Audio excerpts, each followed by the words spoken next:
the Johnson Wax Program.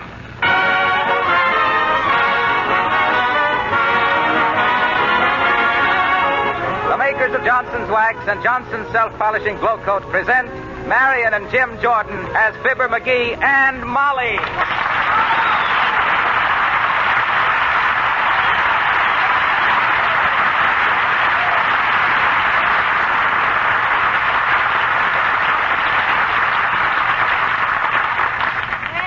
Everybody.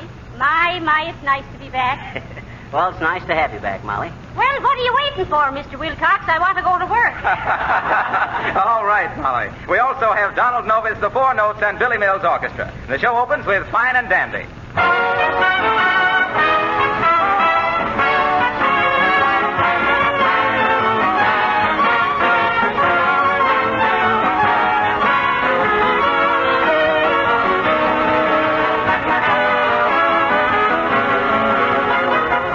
A sure way to banish your spring cleaning blues. Let Johnson's Self-Polishing Glow Coat put a grand shine on your floors and linoleum without any rubbing or buffing. There's no work to it at all, you know. You just pour the Glow Coat onto the clean floor, spread it around with a cloth or the long-handled applier, and in 20 minutes it dries to a beautiful glowing finish. Now, there's a special sale at your dealers of Johnson's Wax and Johnson's Self-Polishing Glow Coat right now. You can get both the regular wax and Glow Coat in giant-size cans. When you buy a pound, you get a pound and 1/3. When you buy a pint, you get a pint and 1/3. Now, this sale is for a limited time only, so if you want to get 1/3 more for the regular price, we suggest that you phone your dealer the first thing tomorrow morning or go to the store and ask for Johnson's Wax and Johnson's Self-Polishing Glow Coat in the special money-saving giant-size cans.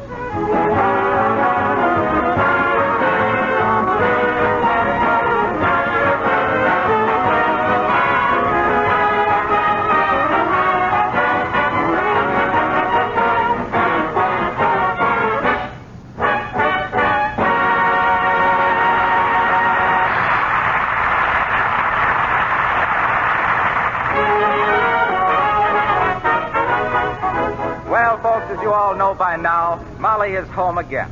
And after looking over the household bills accumulated during her absence, she's a trifle flabbergasted. And here in the living room at 79 Wistful Vista, we find the defendant and the plaintiff in the case of income versus outgo, Fibber McGee and Molly.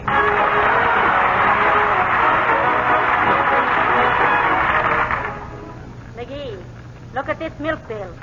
What on earth have you been doing? Sprinkling the lawn with it? That is a little high, ain't it? What say we get a cow? Why, who'd milk it? Oh, you gotta milk them? No, you just leave some empty bottles around the barn and then go out in the morning and rob the cow's nest. Do you have to milk them? And how about this electric light bill? Oh, is that high, too? Is it high? Well, look at it. Looks like the annual report of the TVA. Well, I was up late a couple of nights reading. You don't want me to be ignorant on current events, do you? No, but what events have been worth this much current? Now, look here, dearie. Answer the door. Okay. Insurance man, 45 cents, please. 45 cents for insurance? McGee, what is this? Plate glass insurance on your Diamond Lodge pin? Now, listen, Molly, I took this out while you was gone. It's great stuff. You see, for only 45 cents a week, you get a complete coverage on being struck by lightning, being lost at sea, and tell her the other features, Bud. Oh, yes, do. Well, madam, this policy also covers you against capture by Chinese bandits, accidental injury from harpoons, submarine collisions, runaway camels, falling pyramids, stratosphere sickness, and double indemnity for being bitten by a Mediterranean fruit fly.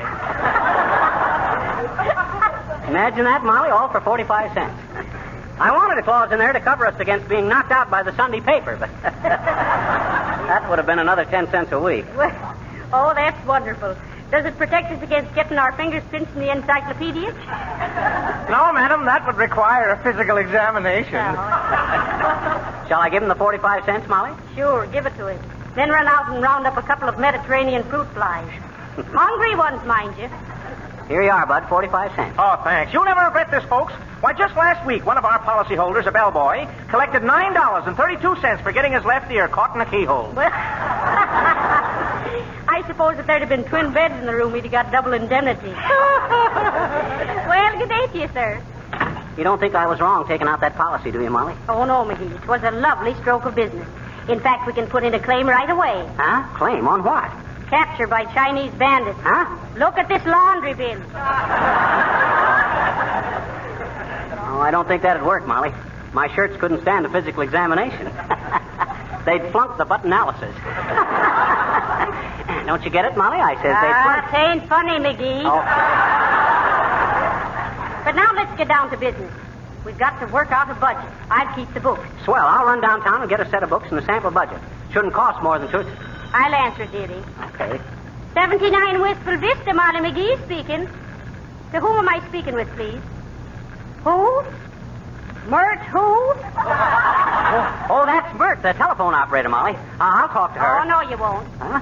What was it you wanted, please? Mr. McGee is busy right now. Oh, I am not. He is, too. I mean, what? Oh, you'll call him later on. All right, dearie. Goodbye. Be it ever so humble, there's no place like home. McGee. Huh? Who's Mert? Oh, she's just a telephone operator. I never met her. Just talked to her on the phone. Just kidded with her and stuff like that there. I see. Honest, Molly, don't you believe me? Wait a minute. Folks, them of you who've listened to our other shows, will you please write and tell Molly that I ain't ever seen this Mert? Tell her that I never had it. All right, McGee, let her go. I believe you. Okay. But now, speaking of operators, look at this telephone bill. Huh? $34. Can't Europe settle its own problems? Did you have to call them up and give them advice? What you mean, Molly? Why, we've got to cut down on using the telephone. Okay, let's have it taken out. I'll build a little coop up on the roof and we can use carrier pigeons. You think their cooing would help our billing? You was always wanting to go to extremes. Now, you run down and get some bookkeeping ledgers. Okay, I'll call a couple of taxicabs right away. A couple of taxicabs? Sure, I gotta come back, ain't I? Sometimes I doubt the necessity. You'll take the streetcar. Okay, but that's false economy, Molly. It's a waste of time, and time is money. Go on now. It'll do you good to ride the streetcar and rub shoulders with the common people. I guess you ain't rode on the streetcar lately, Molly. It ain't your shoulders that gets rubbed. I'll be back in a little while, and then we can start. Hello, Fibber. Hello, Molly. Oh, hi, Billy. Hello, Mr. Mills. How would you like to hear Don Nova sing? You're the only one for me. Oh, that would be nice. Isn't that the Irish number he sung with Ronald Coleman in Bulldog Drummond? Yes, it is. Oh, Bulldog Drummond, eh? Well, take off his muzzle, Billy, and let him howl. I gotta run downtown and buy some bookkeeping stuff. Well, trot along, McGee. What are you waiting for? Ain't you gonna kiss me goodbye? Oh, of course, dearie. Goodbye. Oh, are you leaving too, Billy? No, he ain't. He's gotta stay and play for Don. Go ahead, fellas. You're the one for me.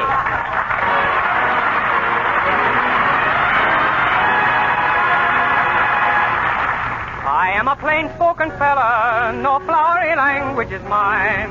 A little uncouth, and to tell you the truth, poetry's not in me line. Still, let me try with a song to tell you what happened when you came along. I saw you smile as I passed you by, and I said to myself, says I, there's the one, the only one for me. I caught a glimpse of a roguish eye, and I said to myself, says I, there's the one, the only one for me. A poet might speak of the blush in your cheek as the bloom of a rose newly born. Your voice, the refrain of a song of the rain, in the light of a bright April morn. I saw an angel from out the sky, and I said to myself, says I, there's the one, the only one for me.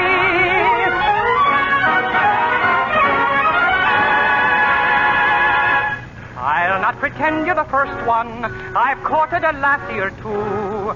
I've trifled a bit, and quite frankly admit I have kissed more than a few. I may have fibbed in me youth, but this time, believe me, I'm telling the truth. I saw you smile as I passed you by, and I said to myself, says I, there's the one, the only one for me. I caught a glimpse of a roguish eye, and I said to myself, says I, there's the one, the only one for me. the blush in your cheek as the bloom of a rose newly born. Your voice, the refrain of a song of the rain. In the light of a bright April morn, I saw an angel from out the sky, and it said to me, says I, there's the one, the only one for me.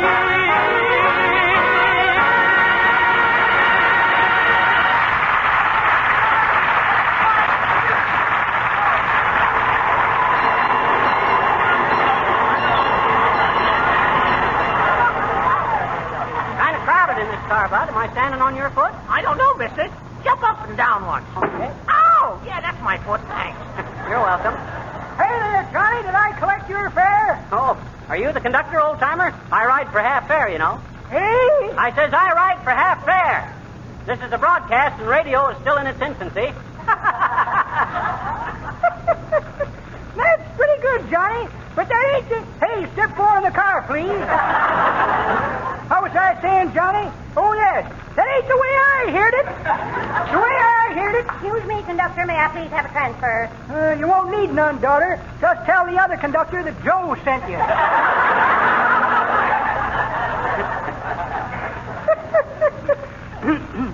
Hey? Oh. The way I heard it, Johnny.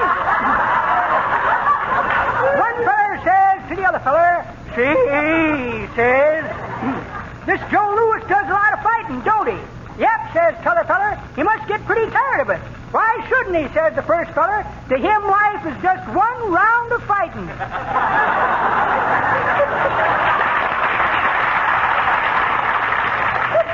Well, let's you and me go to the next Louis fight, Johnny, if you can spare a couple of minutes. Okay, old-timer, but I never seen anybody so intoxicated with prize fighting as you. You're practically punch drunk right now. Hey, here's where I get off, old-timer. Okay, Johnny. Let the young fella through here, folks. One side.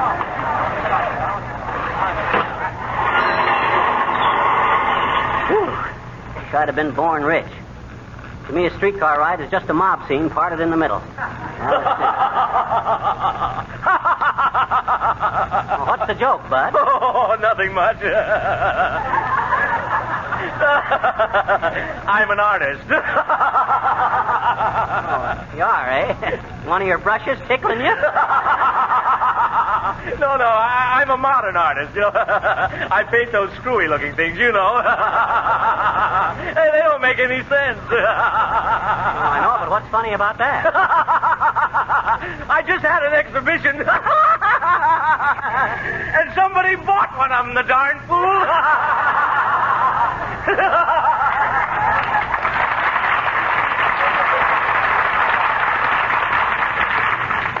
Well, I've always wondered which got framed the worst, the picture or the buyer. Let's see now, where'd be the best place to get a set of budget books? Oh, hello there, Fibber. Where you bound? I'm looking for a bookstore or a stationery store, Harpo. Our bills have been too high, and I got to get some books and make out a budget. Oh, say, that's a fine idea. I have a budget myself.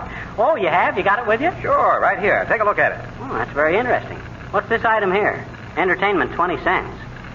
Gee, that must have been quite a fling. Well, it was. The 20 cents was for car fare out to the Better Housekeeping Institute. Oh, so that's your idea of entertainment, the Better Housekeeping Institute. Is that the only toot you could think of? Listen, I have a swell time out there. Here it comes, folks. Whenever I show them how easy it is to use Johnson's self-polishing glow coat, and particularly how they can save money right now by stocking up with those special giant-sized cans with the extra third free, why, nothing's too good for me. Why, they make me fudge or panucci or taffy apple or something. You can see how much that saves on meals in my budget. Yeah, that's great. Well, why didn't you hide in the oven till morning so you could get your breakfast free, too? Well, I tried that a couple of times, but somebody always comes along and sticks a fork in me to see if I'm done. Well, watch that budget, Fibber. Remember, the close-fisted guy of today is the open-handed guy of tomorrow. So long, pal. Old Rockefeller Wilcox. Boy, does he budget. He saves so many pennies, the government buys up his old pockets for Indian reservations. Uh-oh, here's a stationery store. What can I do for you, Flytrap? Oh, hi, Boomer. You working here? Yes, having a special sale today on asbestos diaries for Red Hot Mamas. Oh, I don't know any Red Hot Mamas, Boomer. All I know is smolder women. women. That's very good, very good. Little far-fetched, but you never were any judge of distance. Listen, Boomer, you got any ledgers in here? I'm going to start a budget. Is that so? Fine thing, a budget. Tried once myself, but I had trouble with my incidentals. Got them confused with the et ceteras and the miscellaneous. Well, what's the budget for, Pinchfolk? Business, household, or personal? All three. If business ain't better in our household, my wife's going to get personal. Ah, I see. How did I put those budget books? I have one right here somewhere. Let me look on these shelves. Interesting lot of stuff. Yeah. Budgets. Here's a bottle of invisible ink for feminine correspondence. Nothing a girl cherishes like an old faded love letter. Roll of blotting paper. Ever make a study of blotting paper? Very absorbing. Come on, let's see a budget. Oh, yes, certainly. Let's have one here someplace. Let's see now. Here's some gold points for fountain pens. Knobby little nibs, aren't they? I'll take a handful. Might want to have a tooth filled. What's this? Package of paper. Wonder how it got so dirty. That's carbon paper. Oh, so it is. Thought for a minute it was brunette stationery for blackmailing. Here's an old computing machine. Might use that in your broadcast to add your libs. Well, imagine this. I found the budget book. Very good one, too. Yours for only $3. Okay, here you are. Don't wrap it up. I got to be going, Boomer. Yes, well, so have I. Here comes the owner. Might be a trifle embarrassing to explain what I'm doing behind this counter. Hey.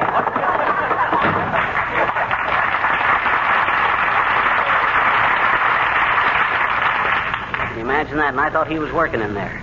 The crook. Well, let's see what's in this budget book anyway. Husband's clothing per year, $1,200. Say, that's great. I ought to get a nice outfit for that. Say, buddy, can you spare a dime for a cup of coffee? Wait till I look at my budget, bud. Oh, yeah, charities per year, $350. Well, might as well clear that up for the year. Here's $100, bud. I'll meet you here tomorrow noon and give you the other $250. All right, but don't keep me waiting. I'm going to the races. Okay, bud. Now, let's see. Wife's clothing per year, $1,500. Boy, won't Molly be happy at that? This is a wonderful book. Gee, I never thought we could do it. Well, how do you do, Mr. McGee? Oh, it's so nice to see you. Oh, hi, Mrs. Uppington. Where are you going in such a hurry? Oh, I must get down to the caterer's, Mr. McGee. You see, I'm giving a tea, and I must get some advice about the hors d'oeuvres. Oh. Why, do you know the anchovies I bought simply refused to respond to the curling iron? Oh, yes. Oh. Curling the anchovies, eh? Some stuff. How do you get the toothpicks into the little sausages, Uppy? With a bow and arrow? Oh, now, Mr. McGee, I'm afraid you're twitting me, really. I twitted myself with that one. Oh, and that reminds me, I'm so glad Mrs. McGee has returned. Do tell her to come to my tea on Wednesday. Just a simple, homey affair. Only 60 or 70 people invited, you know. Oh, that sounds very chummy. Where are you holding it? At home or in the Yale Bowl? Nice. Oh, very amusing. The Yale Bowl. Oh, yes. That, ain't it? I can just see some old mug in a frock coat plunging around your left end with a piece of cake. Well, I'll tell Molly, Uppy, and much obliged. She'll be glad to get a free meal now on account of we're on a budget. Oh, really? My, how fascinating. Oh, I've been through that budgeting nuisance myself, you know. Even now, I often say to myself, Abigail, you naughty girl. Not another string of pearls until next week. Well, so nice to have seen you again, Mr. McGee. Goodbye. Goodbye.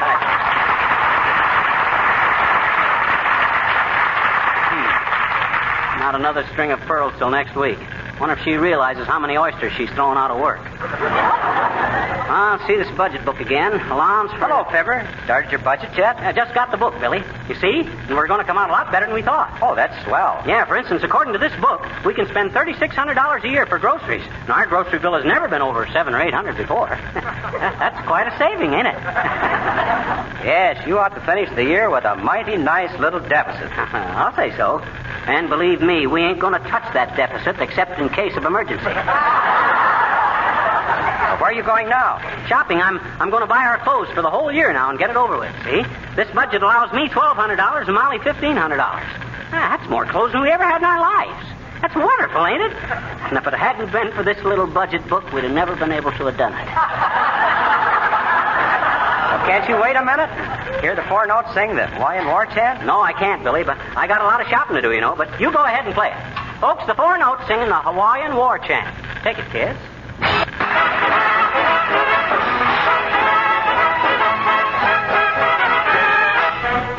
Ita hua hua I heo hene lahi pili tu elua putu tu eloa ite do edoe anuli po itapalehi. There is an island in the blue Pacific. Those who have seen it say it is terrific. When the natives walk along, you can hear them sing a song. Anuli po itapalehi. Auwe, auwa, auwe, auwa. First you wiggle, then you stomp your foot and glide away. Then you clap your hands and wiggle as you slide away. Add a little hula to a wicky wacky. That's how Hawaiians go to war. Hua ita hua hua ila. Hey hua hene la ipili joe lua la. Hutu dui lua ita joe toe. Anuli poi tapalehi. Hua ita hua hua I. Hey hua hene la ipili joe lua. Hutu iloa ita to te away. Anuli poi tapalehi. Hua ita hua hua I. Hey hua hene la ipili joe lua. Hutu iloa ita to away. Anuli poi tapalehi. Anuli poi tapalehi.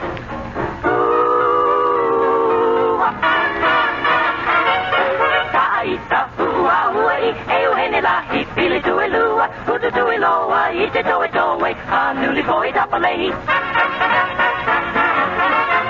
That's how Hawaiians go to war. Anuli poi tapalehi. Tapalehi. Tapalehi.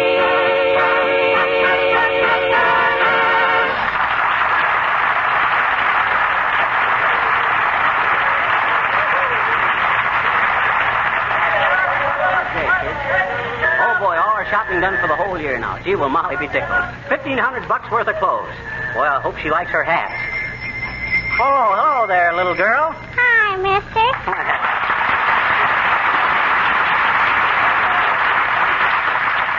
Well, move your tricycle and let me by, will you? I got to get into the house. You live around here? Sure I do, I betcha. Where? I says where? Where do you live? With my mama. Well, where does your mama live? With Papa. We all live there. Where? I said, oh, shucks. We're right back where we started. Oh, have we been someplace? No, we ain't. Well, then how can we be back? That you could... Oh, forget it. Well, what's your name, little girl? Teeny. Teeny? Well, that's a cute name. Sure it is, I betcha. Don't you live in that house on the corner? Oh, you mean the brown one with the brick porch? Yes. No. Oh. Say, mister, you know what? No, what? I says what? Did you see my pop at the playground last night? No, I didn't. What was your father doing at a kid's playground at night? Well, I bet you he was there, I bet you. Huh? He said so on the telephone this morning. He did? Yeah. He said, boy, we sure were swinging last night, weren't we, Charlie?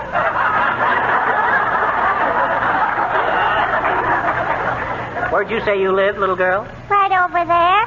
Oh, in that house. Mm-hmm. Oh, then you're the little girl whose mama is... Say, I got some news for you, little girl. I met somebody downtown, and they told me you just got a new little baby sister. Oh, gee, Anna? Yes, sir. Ain't that great? Oh, that's dandy, I bet you. Yeah. I guess I gotta go now. Give me a push, will you, mister? Sure. Where are you going? I'm going down to the hospital and tell Mama. Gee, will she be surprised? Goodbye, mister.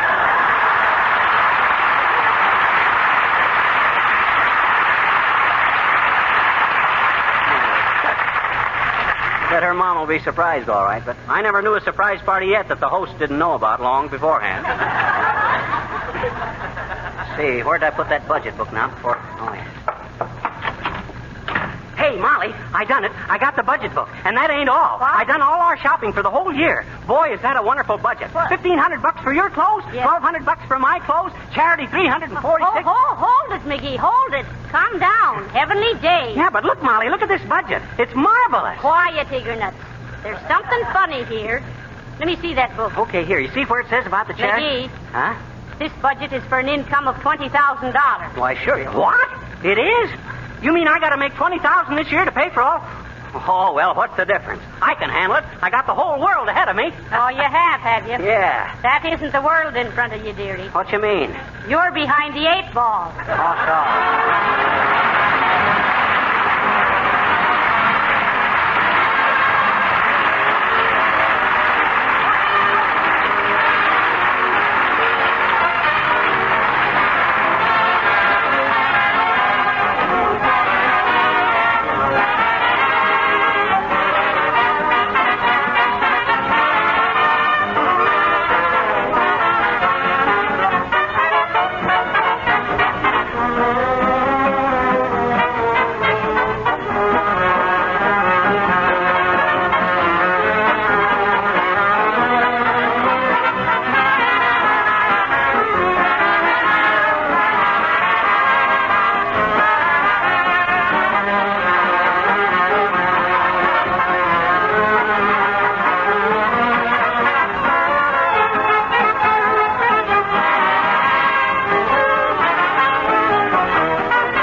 We'll be back in just a moment. And now, I want to ask a question. Haven't you noticed that at this time of year, everything in the house seems to be badly in need of a spring tonic? Floors, furniture, and woodwork are just waiting for a gleaming coat of Johnson's wax to make them beautiful as new again. Well, right now is the time to buy Johnson's wax and Johnson's self-polishing glow coat, too. By acting at once, you can get giant-sized cans of both wax and glow coat at the same price you usually pay for a pint or a pound. These giant cans contain a pint and 1/3, or a pound and 1/3 at no extra cost. You'll save money by taking advantage of this special sale of Johnson's Wax and Johnson's Self-Polishing Glow Coat. Don't delay, for when these giant-sized cans are gone, there won't be any more. Ask tomorrow morning without fail for Johnson's giant-sized cans at your hardware, grocery, paint, drug, or department store.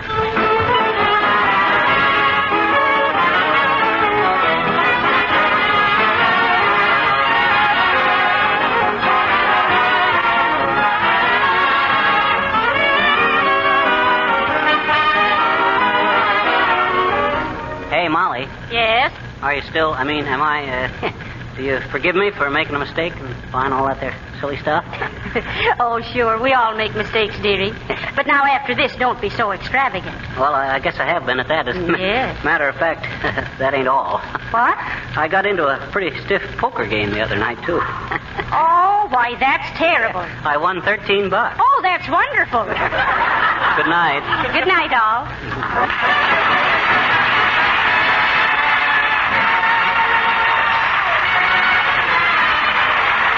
Wilcox, speaking for the makers of Johnson's Wax and Johnson's Self-Polishing Glow Coat, Racine, Wisconsin, inviting you all to be with us again next Tuesday night. Good night.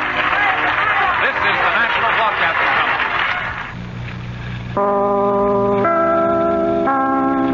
Company. Cavalcade of America, presented by DuPont.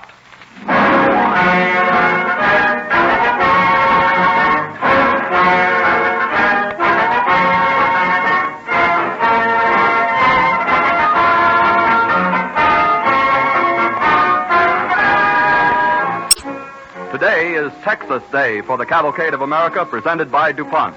And the reason is that on June 6th, the people of Texas opened their Centennial Exposition in Dallas. This year, the great state of Texas is celebrating 100 years of independence, and nearly 6 million Texans are extending their famous brand of hospitality to millions of visitors. Everyone who has the chance to be in the Southwest between now and December 1st should certainly visit the Texas Centennial at Dallas. Among the many interesting things to be seen is the Wonder World of Chemistry, an exhibit of DuPont chemical processes and products which graphically illustrate the DuPont pledge, better things for better living through chemistry.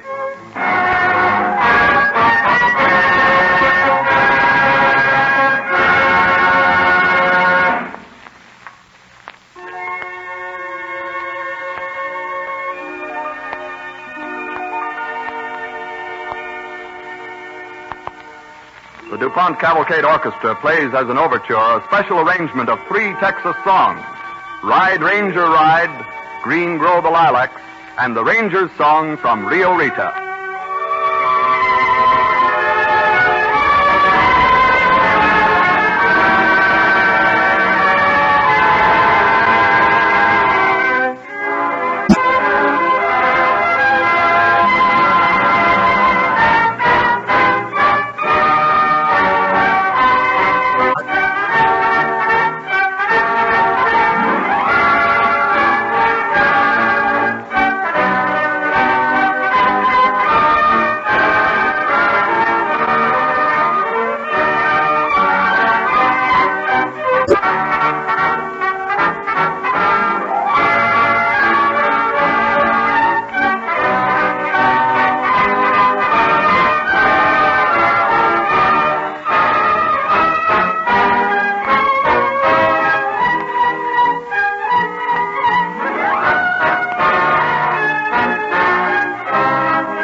100 years ago, Texas wrested her freedom from Mexico and became a free and independent republic.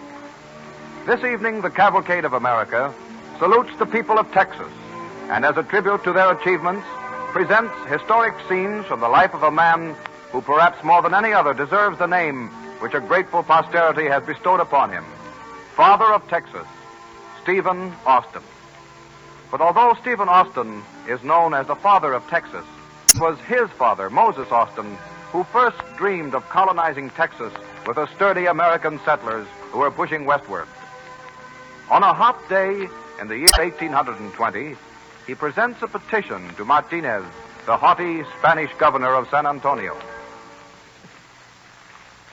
Your Excellency, all I ask, as you can see by the petition, is a grant of land and permission to settle with 300 American pioneer families.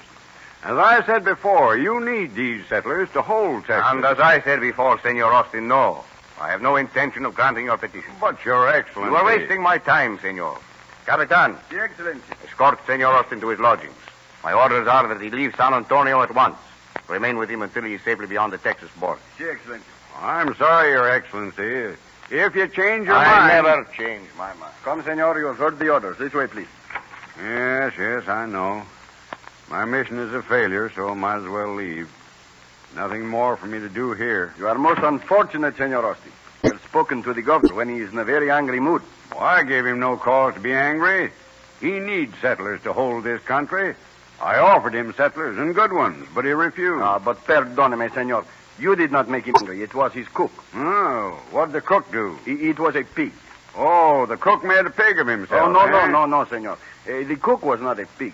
He was cooking the pig, and he burned him. The pig was to have been served for the governor's dinner. And when he heard it was burned, he was very angry. Do you mean a burned porker cheated me out of my land grant? Say, you don't reckon the governor might change his mind by tomorrow? Who knows, senor? But it will make no matter, for you will be on your way to Los Estados Unidos. But come, Senor Austin, we'll be on... Hey, wait a minute, sir. Who's that distinguished-looking man coming down the hall? That is Baron de Bastrop, a close friend of Governor Martinez. Bastrop? Well, I know him. Met him when you Spaniards were running things up in Louisiana territories. So he's a friend of the governor's, eh? Si, senor. Wait a minute, I'd like to speak to him. But certainly, if he is a friend. Baron de Bastrop, these gentlemen would like Capitan. to... Well, senor, we have met before. You are... Austin, Moses Austin. But certainly, Mr. Austin. How are you, my good friend? You must pardon my not recognizing you at first. It has been many years. Yes, a lot of water has passed over the dam since we met up in Missouri, Baron. Yes, there have been many changes. But tell me, how is it you're here in San Antonio? What brings you to the governor's palace? Well, Baron, to make a long story short, I came to see the governor about one of those land grants. Oh. I hear they're being handed out to anybody that'll contract to bring in a flock of settlers. But it seems the governor has indigestion from eating some burned pig. And he ordered me out of Texas. Oh, but there must be some mistake, some misunderstanding. Come with me and we will talk to Governor Martinez again. I have some influence. I think I can persuade him to recommend a grant for you to the Viceroy of Mexico. You may go, Capitan. I will be responsible for Senor Austin. Very good, senor. Shall I announce you to the governor? That is not necessary. He expects me. Come, Senor Austin. Martinez, my friend. Baron. Come in. But what's this? Why are you not on your way, Senor Austin? Pardon, Excellency. I met Senor Austin as he was leaving. We are very old friends. I felt there must be some misunderstanding. I will vouch for Senor Austin. Oh, well, that is different. Much different. Anyone who was vouched for by my good friend, the Baron. Well, Excellency, it's just as I tried to explain.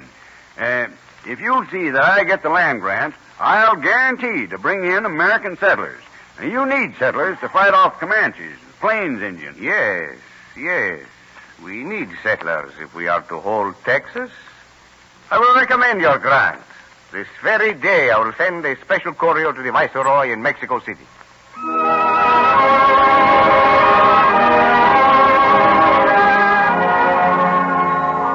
With the assurance of Governor Martinez that his petition would be approved, Moses Austin returned to his home in Arkansas, where he planned to recruit his first band of followers. But it was a long and hazardous journey for a man well past the prime of life. Shortly after his return home, he contracts pneumonia. He begins to sink, and knowing death is near and his dream unfulfilled, he begs his doctor to call in his wife and daughter. Doctor. Yes, Moses? You can do no more for me. I know I'm licked. It isn't going to be long now, and I'd like to have a few minutes with Mariah and my daughter. Why, sure, Moses, I'll call them in. But you oughtn't to give up yet. I've got big plans, and they got to be carried out. You'd best come in, Mrs. Austin. Yes, Doctor. You too, Miss Austin. Thank you, Doctor. Oh, Moses, dear, how are you feeling now? I'm getting weaker, Mariah. I won't last much longer. And before I go, I want you to promise me something. Oh, Moses, you can't leave us. Not now. Oh, Mother. Just when you got your grant. Folks are counting on you to lead them into Texas. Well, I'll be with them in spirit, Mariah, but that won't help them much. They got to have a leader. A real leader. You ought to try to hold on, Moses. Your son Stephen will soon be here from New Orleans. That's why I want to talk to you, Mariah. He's our son, yours and mine. Yes, yes.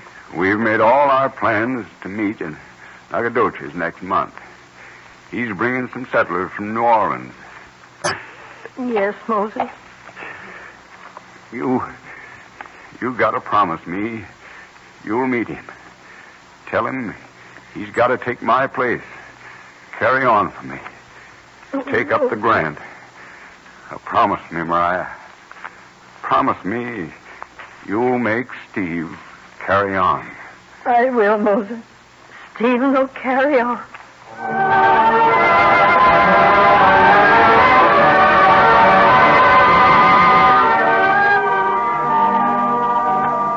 And so on the eve of his great venture, Moses Austin died. Some weeks later, Stephen Austin, at that time a young man of 27, arrives in Nacogdoches. He and his party of settlers have just made camp on the outskirts of the town. He is surprised to see his mother, who has just arrived. Watch that log here now. All right. Stephen. Why, Mother, what are you doing way down here? Where's Dad? Your father couldn't come. You don't mean he couldn't get folks to come? No, taste that, Stephen. They're coming. But your dad ain't ever coming. What? Oh, Stephen, it breaks my heart. Well, Mother, you mean he's dead? Yes, son. Oh, Ma. He was wishing he could see you again, but he knew he never would, so he made me promise to come meet you. He wanted you to carry on. He wanted you to go on to Texas and do what he was planning to do. You'll do it, son, won't you? You'll lead the settlers into Texas and take up the grant.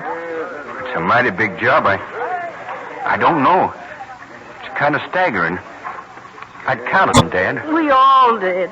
But now we got to go on. Do the things he'd set his heart on doing. So he'll do it, Stephen. It was his dying wish. All right. All right, Mother. I promise. I give you my word I won't ever let anything stand in the way. We'll take up the grant. We'll settle in Texas and help make it all the things he dreamed it would be. Oh, I know you'd do it, and you can, Stephen. Hey, Steve! Here comes some sort of official. I reckon he wants to see you. Are you Senor Moses Austin? Well, no, I'm Stephen Austin, his son. Oh, well, perhaps you could tell me where I might find your father, senor. Well, I'm sorry, sir, but I just received word that my father's dead. Oh, 1,000 pardons, senor. I have an urgent message, but perhaps I should not speak now. Has it got something to do with my father's land grant? Unfortunately, yes, senor. Well, then you can give me the message. I'm now on my way to take up the grant which the Spanish government gave my father. Oh, then you have not heard of the revolution? What revolution? Well, Mexico's revolt. We have driven out the Spanish. Mexico is a republic. Well, now, maybe that wasn't a bad idea. Spain didn't rule Mexico any too well, according to my father. Yes, that is very true, Senor Austin. But you do not understand why I'm here. I come as a friend of your father to warn you that the new government may not recognize the grant which the Spanish authorities gave him. Oh, but they must. Mexico needs settlers to hold Texas against the Indians even more than Spain did. Yes, they will. But in Mexico City, they do not know that. But I've got to have that grant. Hundreds of families have given up everything to come and settle in Texas. Oh, that is most unfortunate. But I'm afraid... But if I could talk to the officials of the new government, they might approve the grant. See, they might. Oh, but they are in Mexico City. It is 800 miles, many weeks by horseback. A long and dangerous journey, Senor Austin. That doesn't matter. I've got to go. I'll start at once.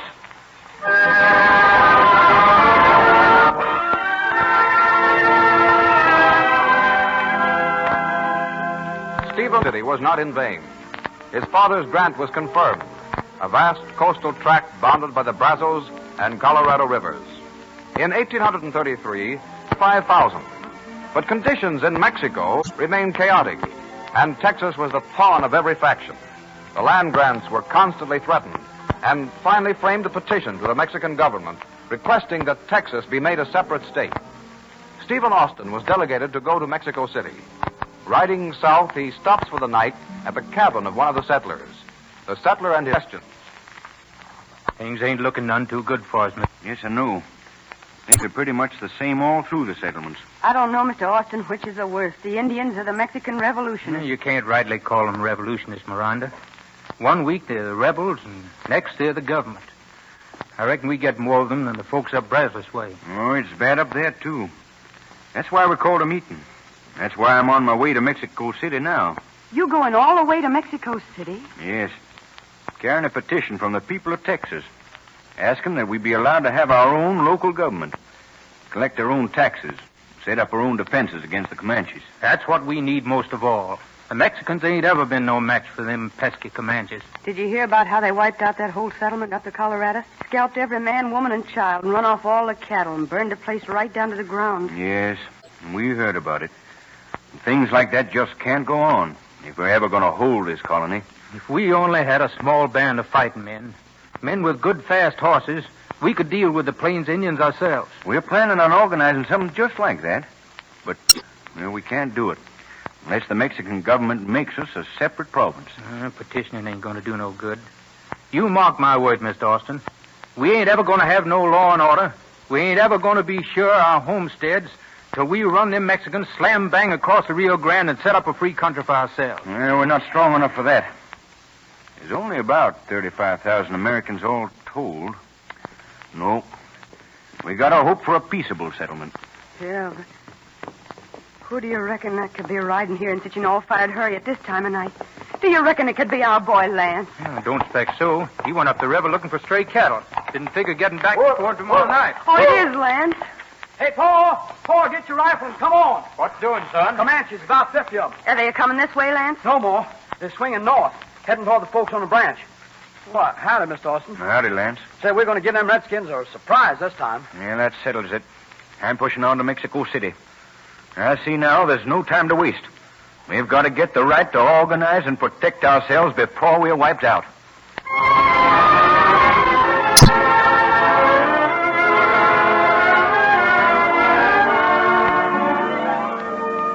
Weeks later, Stephen Austin reached Mexico with his petition, but could get no definite action. And knowing the desperate need of his compatriots back in Texas, he wrote them, counseling patience, but advising them to go ahead with their plans. This letter was intercepted, and one day Austin is summoned to appear before the military tribunal. Thinking that at last he is to get a hearing, he goes to the presidential palace. The Dutchman? Halt! Well, Captain, this is an unexpected honor. Military escort. I hardly expected such a reception after waiting so long to see their excellencies. I'm afraid you mistake the meaning of the presence of my soldiers, senor. They are an escort. See, they are more than that. They are your guard. You are a prisoner, Senor Austin. You are under arrest. Under arrest? But why? On what charge? On the charge of treason. On the charge of the incitement of insurrection. You will be most fortunate, senor, if you are not executed tomorrow morning when the sun comes up over Mexico City. Why, you must be mistaken, man. I've done nothing treasonable. I'm here in Mexico City to present a petition to their excellencies in behalf of the citizens of Texas. Of that I know nothing, senor. My orders are to bring you before the military tribunal. You will be so kind as to place yourself between my men, senor. Pronto, senor. Very well, Captain. We go. But I think you'll find you're making a grave mistake. We shall soon see who has made the grave mistake. Detachment, attention. Forward, march. Am I to be tried before a military court? You have been tried, senor. You will go now to be sentenced. Tried? Well, on what evidence? On the evidence of a letter you write to your friends in Texas. A letter which was intercepted by our oral. Oh, is that all? I think you will find it enough. But now you will talk no more, senor. We approach the chamber of the tribunal. Detachment, halt! You will go in alone, senor Austin. I see. And you and your firing squad will wait here? Si, senor Austin. Call them escort, guard, firing squad. Call them whatever you like. We will be waiting. Excellencia. Si, Capitan. Senor Austin, at your orders. Senor Austin, a letter which you sent to Texas has been intercepted. In it we have found that you urge your fellow Americans to set up the independent state. Do you deny this? Well, no, I do not. So, senor, you admit, you confess to treason. Well, no, it's not treason. I've come here with a petition for reform. Say no more, senor.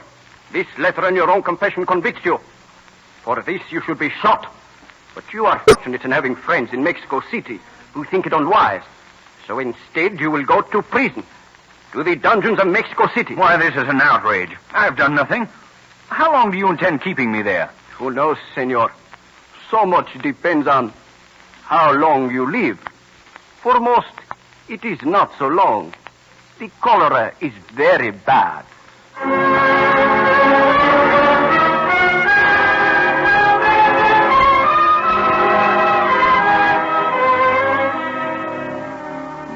For over a year, Austin was kept in prison in Mexico City. Finally, friends secured his release under bond. 6 months later, wrecked in health and prematurely aged by his prison ordeal, he was permitted to return to Texas. Austin took with him the promises of Mexican officials that something would be done to reform the government. But he was convinced that the sole salvation of Texas lay in separation from Mexico.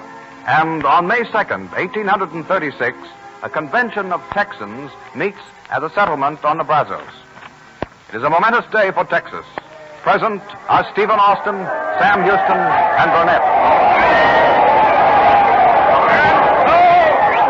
And so it is declared that the people of Texas do now constitute a free, sovereign, and independent republic. Austin, Burnett. Yeah, what is it, General Houston? Come in the back room. I have something to tell you. But, General Houston, there's much to be done. We've declared independence, and I've been elected provisional president. But we must prepare the Constitution. We don't work mighty fast. We won't need a Constitution. Here, through this door. What is this that's so important, Sam? Gentlemen, I've just received grave news.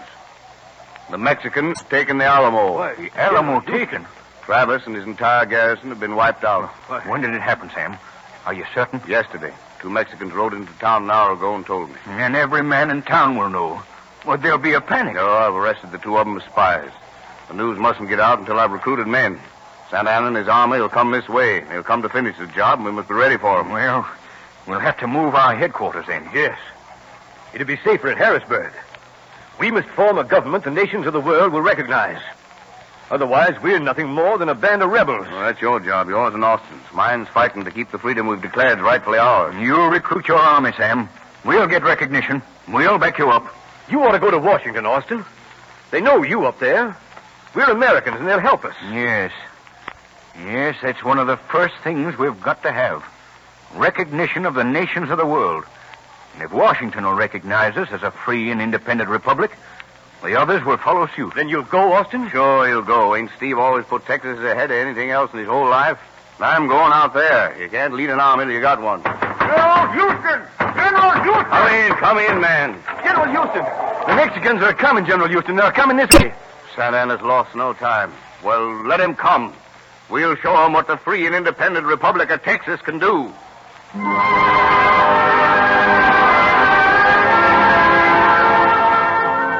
Sam Houston did show what Texas could do. With a hastily recruited and poorly armed force, he defeated and captured Santa Ana. Meanwhile, Austin had not been idle. Largely through his efforts, the recognition of most of the great nations of the world was gained, and Texas became a nation.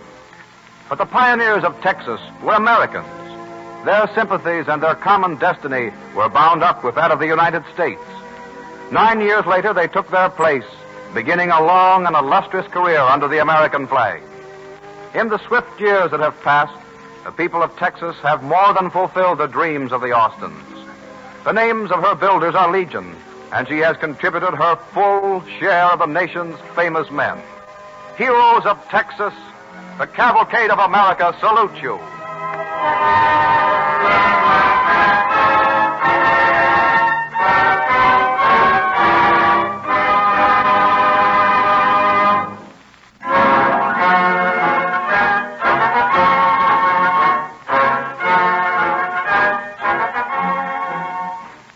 Visitors to the Texas Centennial Celebration at Dallas, which opened on June 6th, will see the forward march of chemical science dramatized in the wonder world of chemistry, a colorful and comprehensive exhibit sponsored by the DuPont Company. There are many interesting and even startling things to see at this exhibit, for chemistry does have its spectacular side. But the real contributions of this science are in its services to daily human needs. Look about you. It is difficult to find a single object that was not either created or improved by chemical research. The clothes you wear, the food you eat, the car you ride in, the home you live in. Chemistry touches them all. Why is it that chemistry is able to continue giving us a steady stream of new and better products? The chief reason is that there have grown up in this country chemical organizations, such as DuPont, able to carry on broad programs of research and willing to invest large sums of money in turning laboratory discoveries into articles that contribute to your comfort and happiness. DuPont alone spends more than $6 million on research every year in a constant effort to improve existing products and to develop entirely new ones. How DuPont uses materials from farm and forest, from mine and sea, to create products vital to everyone is shown dramatically in the wonder world of chemistry exhibit. We hope you will be able to join with the people of Texas in their centennial celebration. And if you are in Dallas within the next 6 months, DuPont cordially invites you to visit this exhibit. There you will get a striking picture of how DuPont is making good its pledge. Better things for better living through chemistry.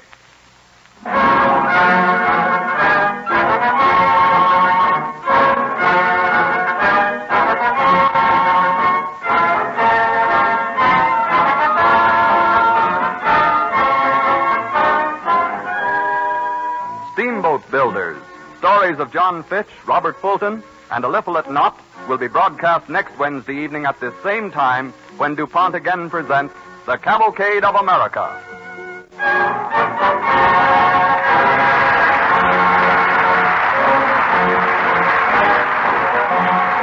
This is the Columbia Broadcasting System.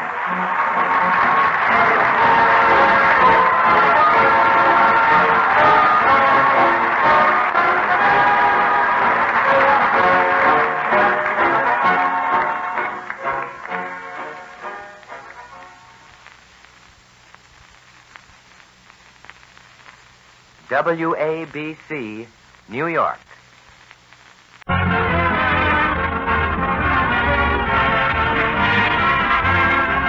The makers of Johnson's Wax and Johnson's Self-Polishing Glow Coat present Marion and Jim Jordan as Fibber McGee and Molly, with Donald Novis, the Four Notes, and Billy Mills Orchestra. The show opens with The Best Things in Life Are Free.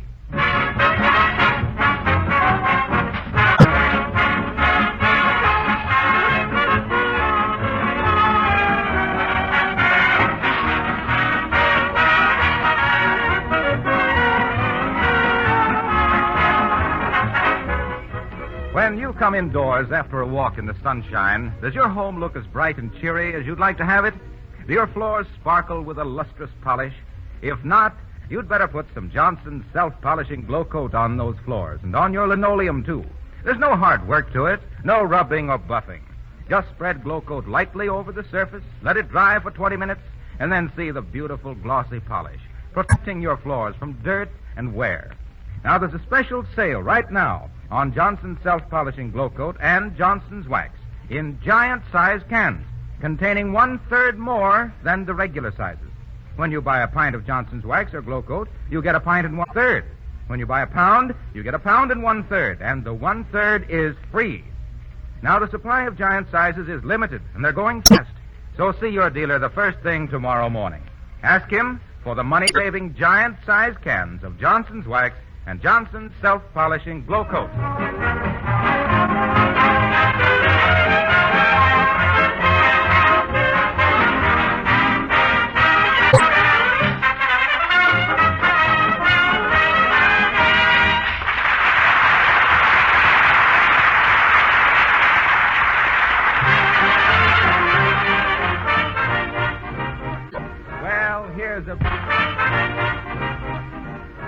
Here's a pretty little scene at 79 Wistful Vista. Molly is sitting by the window darning socks. And Fibber, that human dynamo of flashing energy, is trying to reach a newspaper lying on the floor without getting out of his easy chair.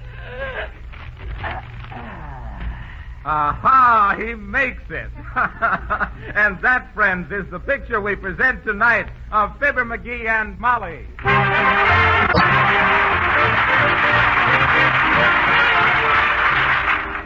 Well, congratulations, McGee. On what? Reaching the paper without getting out of that chair. I guess you never heard it's good for you to stretch, Molly. That's what makes cats so healthy. They're always stretching. Oh. Well, turtles live longer and they don't stretch. You know why turtles live so long? Why, Mr. Bones? On account of they got a thick shell they can duck back under if they see they've stuck their neck out too far. Heavenly days, McGee. How do you wear your socks out so fast? Look at them. Oh, well, they gotta wear out sometime. Socks ain't immortal. No, I suppose not. Well, what's in the paper, McGee? Huh? I says, what's the news in the paper? I don't know, Molly. What do you mean you don't know, Kent?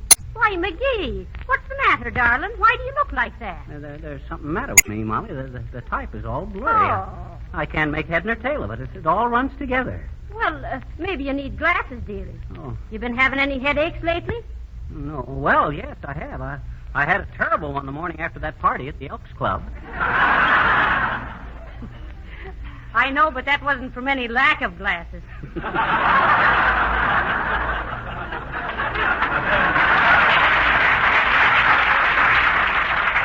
You're going downtown and see a good optimist. You mean optometrist? I mean oculist.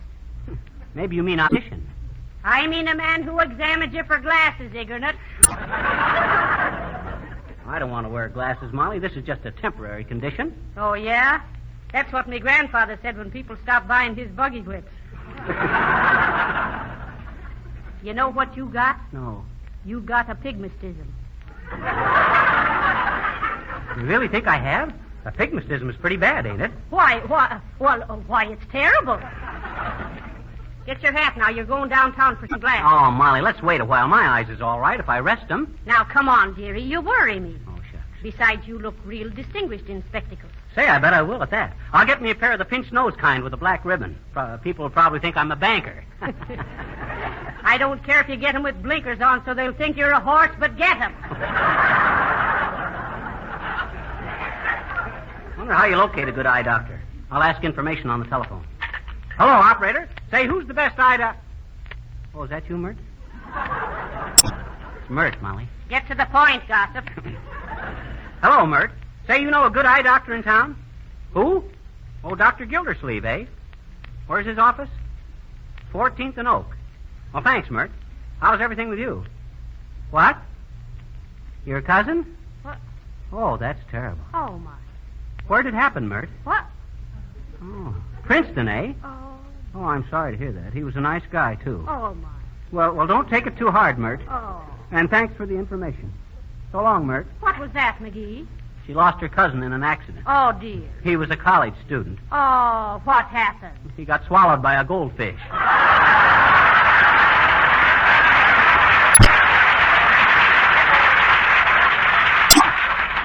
It was bound to happen, folks, either on this program or some other one.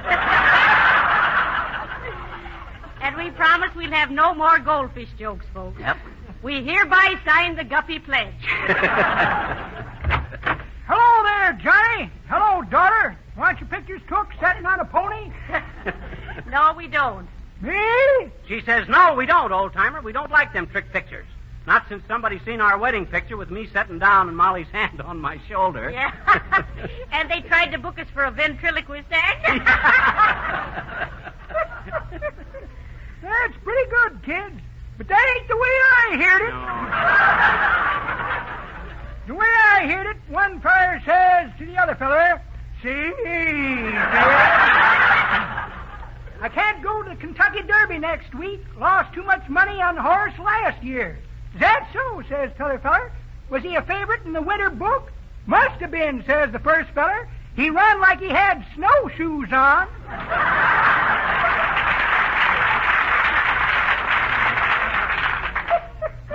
Well, it always makes me stop and think, youngsters, when I see a 3-year-old horse make a chump out of a 40-year-old man.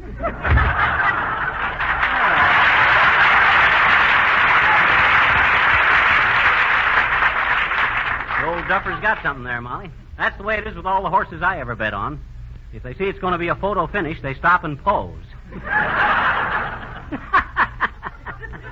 Don't you get it, Molly? I says they'd stop and pose. It ain't funny, McGee.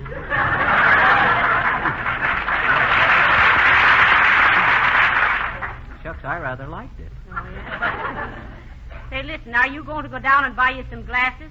Are you going to neglect your eyes so No, I'm going right away. But don't take it so serious, Molly. My eyes ain't really bad. Oh, no? No. Well, then take my sewing basket off your head and put your hat on.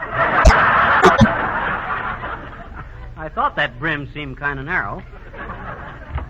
Oh, hi, Billy. Oh, I was just leaving. Well, can't you wait a few minutes? Don Novus is going to... Oh, hi, Billy. Oh, I was just leaving. Well, can't you wait a few minutes? Don Novus is going to sing my reverie. Oh, that's one of me favorites. Oh, I'd love Sing my reverie. Oh, that's one of me favorites. Oh, I'd love to hear it, Mr. Mills. McGee's got to run down and get him a pair of glasses. Glasses? Yeah, I got a pigmatism or something, Billy. Must have strained my eyes. I was afraid that would happen. The type in those old joke books is terrible. Oh, yeah, well, let me tell you. Oh, his eyes aren't awfully bad, Billy. Well, these eyes aren't too good. You know what happened to him on the train going to California? No, what was that? Well, he had his smoke glasses on, and when he passed a mirror, he mistook himself for the porter and tipped himself $3.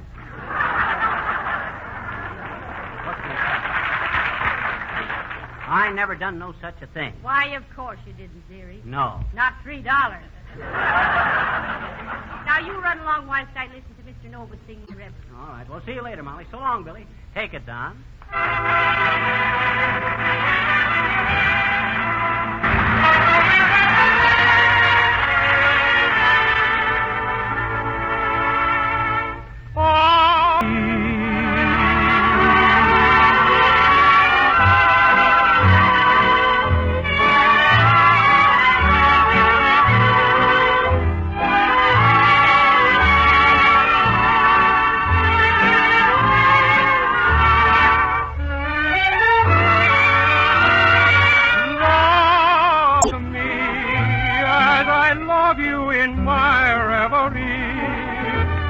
My dream a reality.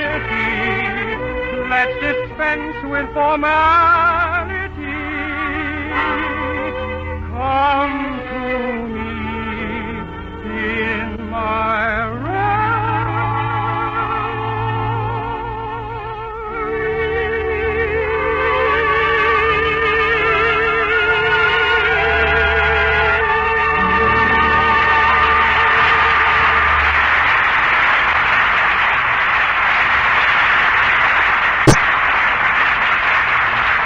Beautiful, Don, beautiful. Hi, sis. I'm Mr. McGee. Is Dr. Gildersleeve in? Yes, sir. With reference to what did you wish to see him about, sir? He's eye doctor, ain't he? Yes, sir. What'd you think I wanted to see him about? Raising petunias? Just a minute, sir. Hello, doctor. Mr. McGee is here to see you about raising petunias. I am not. You're not what, sir? A petunia. I mean, I didn't... Dad read it. It's about my eyes. Oh, correction, doctor. He's changed his mind about the petunias. Now it's his eyes. Yes, doctor. Will you have a chair, sir? The doctor will see us very shortly. Thanks. Move over a little, will you, Bud? Thanks. Oh, that's okay, buddy. Which doctor are you waiting to see? Oh, none of them. They just hired me to sit here so it'll look like a busy joint, see? Well, say, you know anything about this Dr. Gildersleeve? He's a pretty good eye man, ain't he? Oh, he's wonderful. Mm-hmm. He treated me uncle for 15 years. That's so. Me uncle kept bumping into things, chairs and tables and stuff. Mm-hmm. Couldn't even walk downstairs alone. Oh, gee. What'd the doc find wrong with him? Nearsighted? No, drunk.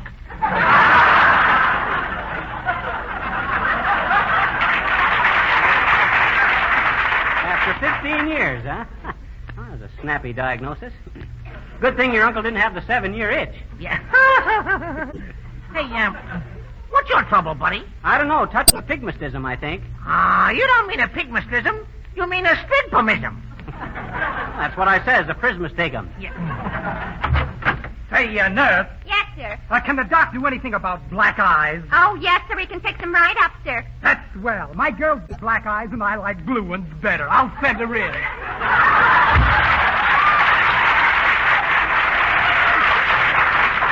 Right eye. I suppose he'll be back for an eye wash because his girl gave him a dirty look. Hey,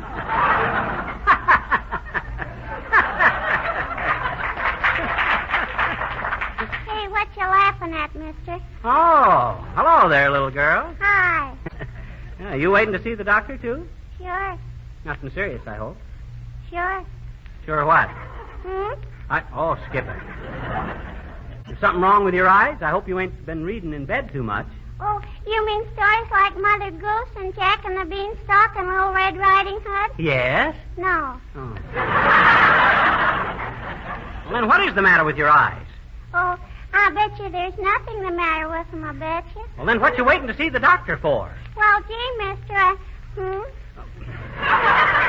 Shucks, just let it go, sis. Sure. Hey, mister, you know what? No, what? Oh. I says no, what? I got a turtle and a chickie and a puppy and a kitty. And when the doctor comes out, I'm going to have a duck, too, I bet you. You are, huh? Is the doctor going to give you a duck? No, but I'm going to wait till he lays an egg. The duck? No, the doctor. My papa says he's just an old quack. Well, maybe I'll come back tomorrow. So long, mister.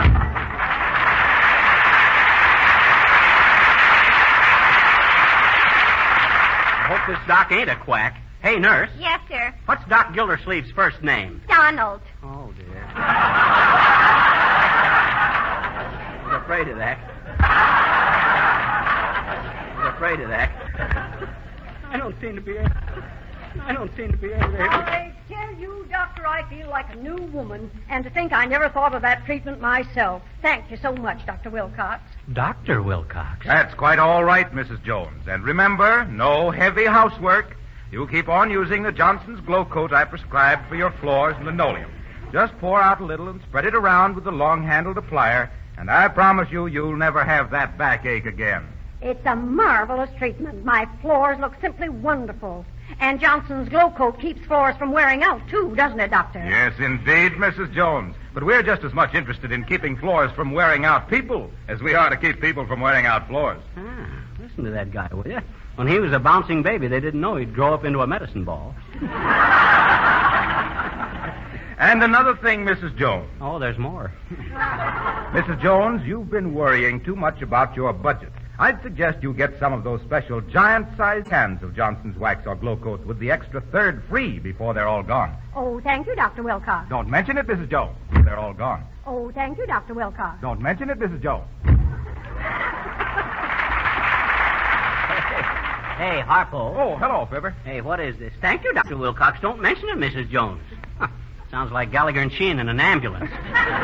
When did you get to be a doctor? Oh, I'm not a regular doctor, but I run a floor clinic in this building. Dr. Wilcox, Ph.D. Ph.D.? Oh, Doc's philosophy. No, perfect housekeeping department. Well, excuse me now, pal. I've got several patients waiting. That guy's in a different job every week. He sold Glow Coats so long, he just can't help spreading himself around. Come back again next week, Mrs. Wheedledeck, and I'll fit you for glasses. Oh, no, you don't, Sonny. No glasses for me. No, sir. What's the matter, Grandma? You ain't too vain to wear spectacles, are you? No, Shorty, but why should I wear 'em? I've seen everything. Get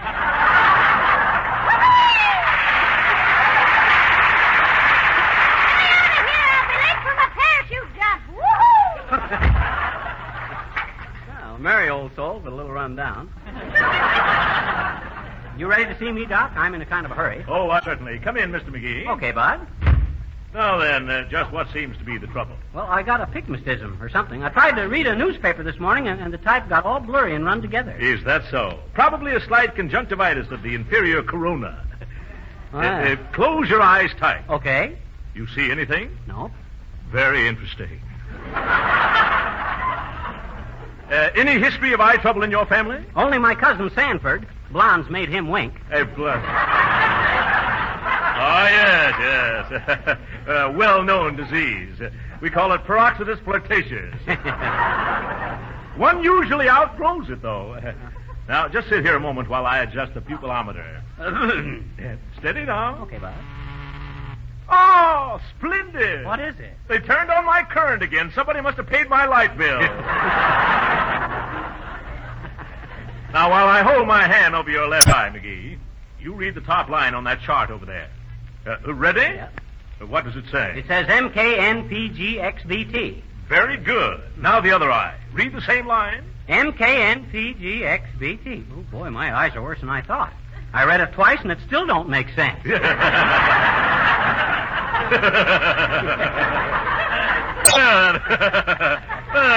That's very good, yeah. Or is it? Now, try these spectacles on for size, McGee. That's it. How's that? Oh, say, these are wonderful, Doc. I can see just as plain. Is that so? Those are just the frames. I haven't put the lenses in yet. Now, try these lenses, McGee. Left lens and right lens. Uh-huh. Now then. Better? Oh, great. How much I owe you, Doc? $25. And well worth it, too. Here you are. Thank you.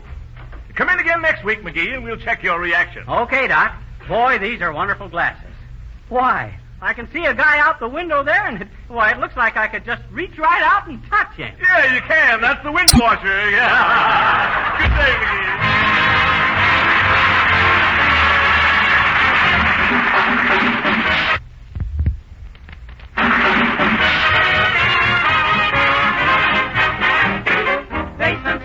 Basin Street, it's street where folks all meet, where you can lose your blues. Oh, come along with me, down the Mississippi.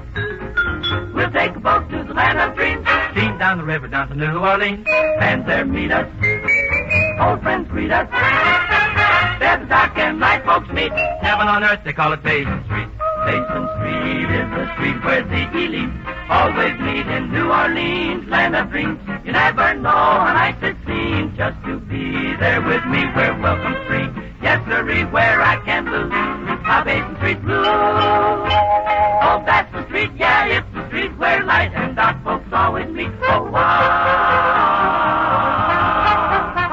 Oh, Basin Street, yeah, that's the street where the elite you'll always meet. Oh, wow. Oh, Basin Street, come along with me. Down Mississippi, we'll take a boat to the land of dreams. Steam down the river to New Orleans.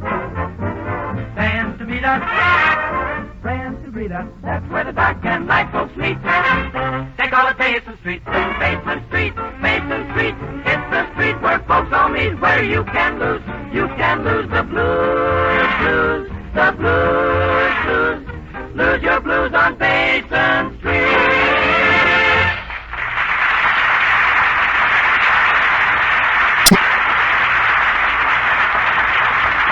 Great going, kids. Folks, that was the 4-note singing the Basin Street Blues. Boy, are these spectacles wonderful.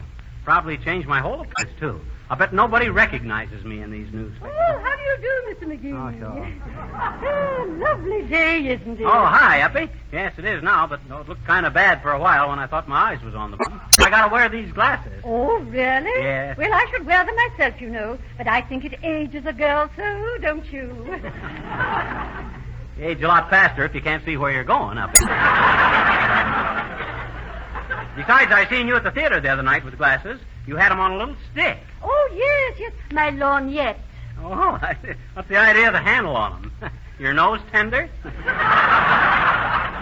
Miss McGee, that is ridiculous. That's just what I told Molly. I says, Molly, get a load of Uppy. She's got her cheaters on stilts.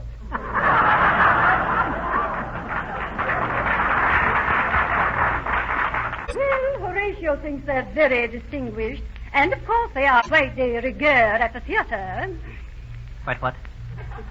Quite de rigueur. Oh, well, don't worry about that. They always fog up when you come into a warm place from outside. Why, sure. Well, when mine do that, I just wipe them off on the side of my pants, and I don't know why you can't do the same. When you got married to Boomer, Uppy? I says, when you getting married to Boomer, Uppy? Oh, yes. I'm going to be married in June, Miss McGee. And, I am such a happy girl. Just counting the golden days as they slip by. Isn't it wonderful to be in love and watch the unfolding of another person's character under the gentle influence of tender emotion? Don't tell me Boomer's character is unfolding. I'd like to see that. I'll bet even when it's completely unfurled, you could still tuck it in the back of a small wristwatch. Oh, but really, he has a beautiful character, Mr. McGee. Is that so? Yes, oh, yes. Now, for instance, I discovered him reading a little booklet the other day on the prevention of cruelty to animals. Oh, I was so pleased, really. Bet you were. What was the name of the book, Uppy? Let me see. Yes. It was called You Can't Beat the Ponies.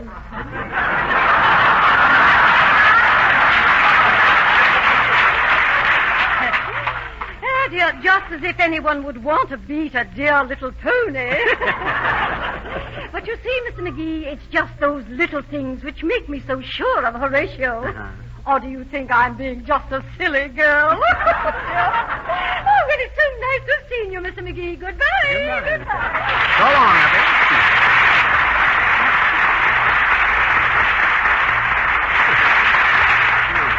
You can't beat the ponies. Old Uppy may belong to the upper crust, but she's beginning to crumble. Boy, are these glasses wonderful. I'll have to hurry in and show them to Molly. Hey, Molly, I done it. Look. Oh, they're nice, aren't they? Can you see good through? Swell. Where's that newspaper I was trying to read this morning? Right where you threw it, careless. Under the chair. Oh, yeah. Oh, now I can really read it. Boy, is this going to be a pleasure. Come in. Oh, hello there, Cupid. Hello, Fisher. How's every little... Well, for scrim's sake, Fisher, when are you starting in to be wearing spectacles?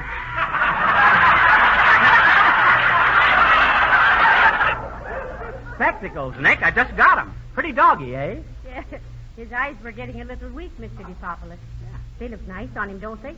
Kind of distinguished looking. Oh, sure. As a matter of fact, I was saying to somebody last night that if anybody should be extinguished, it is my friend Fisher.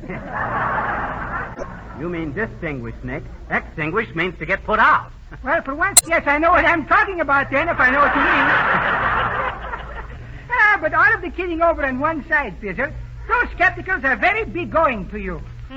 Be-going? Oh, you mean becoming, Mr. DePopolis. Well, going or coming, Cupid, they're the nuts, I'm thinking. Wait till I show you how I can read with them. Well, speaking of newspapers, Fisher, the reason... Now, wait a minute, Nick. Wait till I try these glasses on this small tile. Yes, but Fisher... Oh, McGee, what's the matter? Molly, I still can't read. The type still runs all together. Oh, well, you got the wrong glasses then. That brat anyway, and I thought I was all set. Why, look, it even makes me dizzy to look at the headline. But listen, if you're letting me get an edge in wordways... Well, what is it, Mr. DePopolis? That is the newspaper I'm leaving here by mistake last night. Well, what of it? That's a Greek newspaper. What? A Greek newspaper? Heavenly day. Then I don't need glasses? Oh, sure.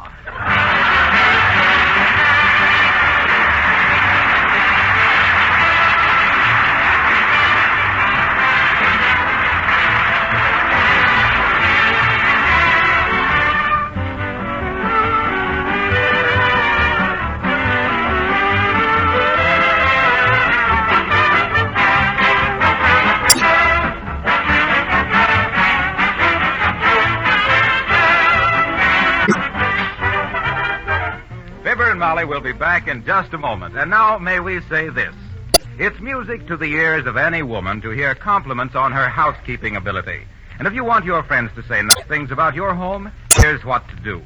Give your furniture, your floors, and your woodwork a sleek, satiny polish with genuine Johnson's wax.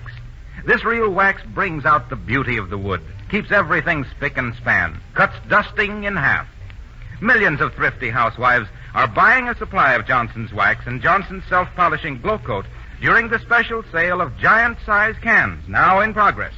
These giant sizes contain 1 1/3 pints, or 1 1/3 pounds for the price of only a pint or a pound. Now, don't miss this special sale. These giant sizes won't be available much longer, so be sure to buy Johnson's wax and Johnson's self-polishing glow coat tomorrow in the giant-size can.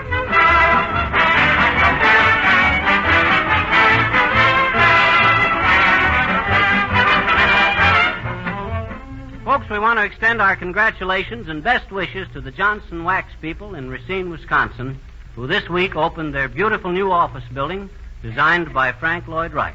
And it's the most modern and unique building of its kind in the world. Indeed it is. And if you're touring around this summer, folks, why, they'd be glad to have you drop in and look it over.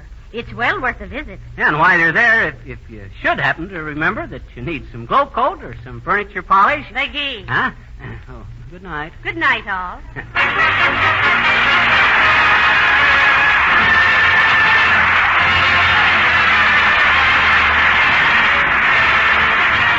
Ladies and gentlemen, if the community in which you live does not observe daylight saving time, Fibber McGee and Molly will come to you 1 hour earlier beginning next week. Please consult your local newspaper for time and station. This is Harlow Wilcox speaking for the makers of Johnson's Wax and Johnson's Self-Polishing Glow Coat at Racine, Wisconsin, inviting you all to be with us again next Tuesday night. Good night. This is the National Broadcasting Company.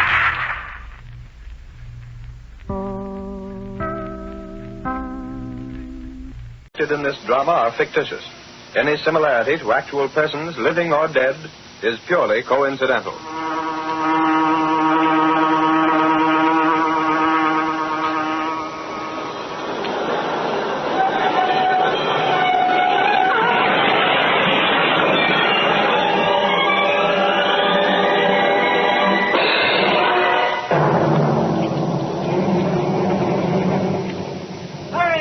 Clarion, streetcar accident.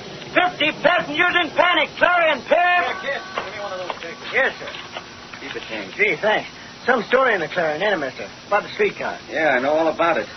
Listen, kid, why don't you plug the Daily Sentinel instead of the Clarion? Huh? You're selling both of them, aren't you? Sure, but that don't make... Sentinel's got a better story than the Clarion ever had. No, it ain't, mister. Don't tell me, Sonny. I phoned it in myself. It's all over the front page. Yeah, but it ain't as good as the Clarion story. Now, listen. Well, take a look if you don't believe me. There's a Sentinel right here. Well, I'll be... Hey, taxi! Taxi! Clarion, here! Streetcar accident. Look at that. Selling 3 Clarions to every one of ours. The Daily Sentinel office. Step on it. A fine yarn this is. Why didn't we give it an 8-column head like the Clarion? And I don't even rate a byline. And sometimes I figure maybe I'm working for the wrong outfit. Oh, this a headline. Accident delays streetcar service. There. Say, what's the matter with this taxi? I can make better time walking.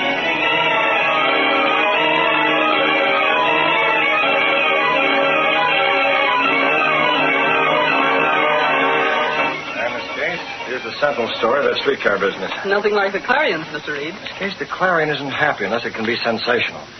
As long as I'm publisher of this paper, I'm not going to color any story to gain circulation.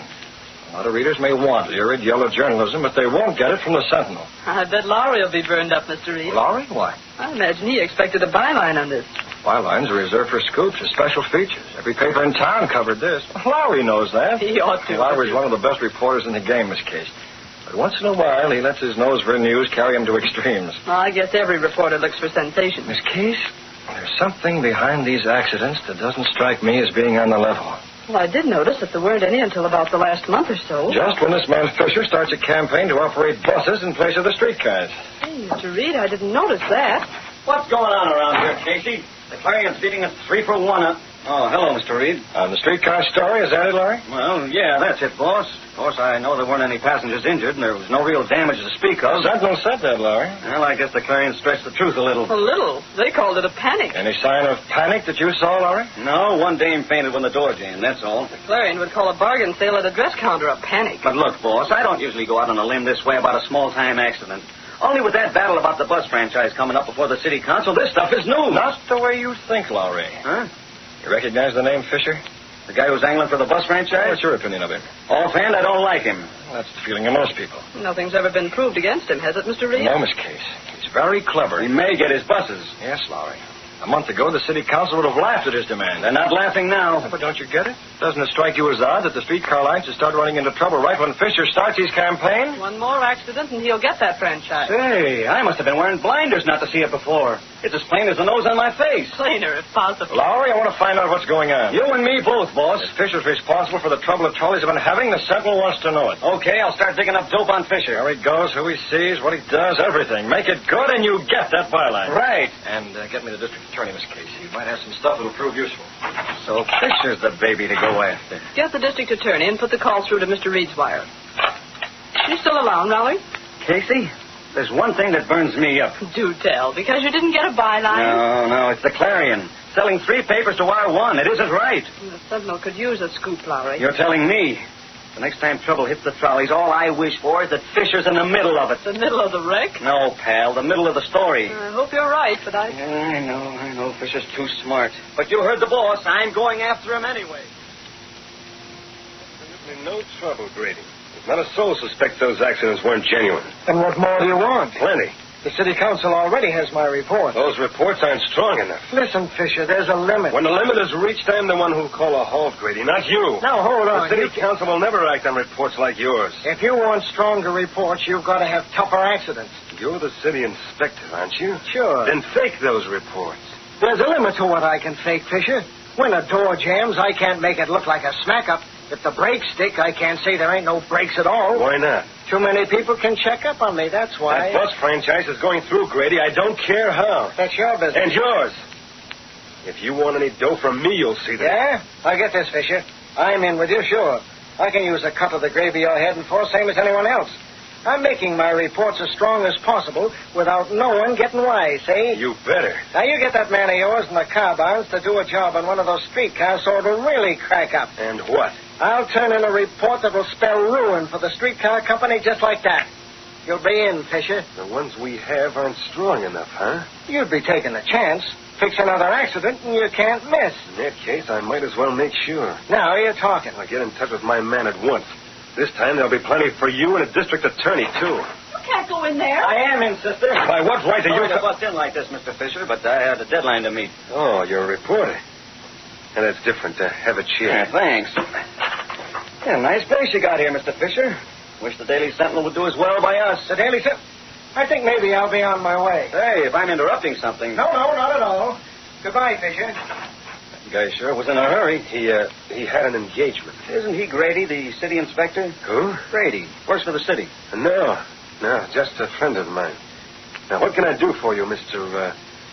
What did you say your name was? I didn't say, but it's Lowry. Oh, yes, Lowry, with the Daily Sentinel. Say, what happened to you boys on that streetcar story? We had it. The Clarion played it up big. It wasn't important enough. Not important. Think how many people ride on those streetcars. A lot. The lives of hundreds, thousands of people may be in constant danger, and you call it unimportant. Get off the soapbox, Fisher. Everyone knows your angle. Of course they do. I want my bus franchise to go through because the streetcar line is mismanaged, antedated, and a menace to the citizens of this city. Buses are better, huh? Much better. There's no comparison. Now, why don't the Sentinel get smart and help in my campaign? Like the Clarion, huh? Exactly. How about it, Lowry? How about what? You're in a position to do me some good, Lowry. You mean a nice little follow-up story on the streetcar accident? Placing the blame on the management of the company? That's the idea. Or maybe an editorial? Sure. Who knows? I might be able to do a favor for you in return. Sounds pretty nice. Sure it is. I knew as soon as you came in the door you were a smart guy. What do you say? Why, you chiseling lying crook. You no good scheming grafter. Now, see here. You see here. Try to bribe me, will you? Bribe a reporter. If you weren't smaller than me, I'd plaster you flatter than that rug. Get out of my office. It's a pleasure. And get this, Fisher. The Sentinel is going after you with both barrels. If this bus franchise of yours is as phony as you are, then all I hope is I'm the guy who writes it up. Boy, oh boy, will I scorch you. That two-pint reporter talking to me that way. After I get through with that streetcar company, there won't be enough left. Brian, you know who this is? I want you and Atwell to get busy. And that's right. Make it a real crack-up this time. The worst the streetcars ever had.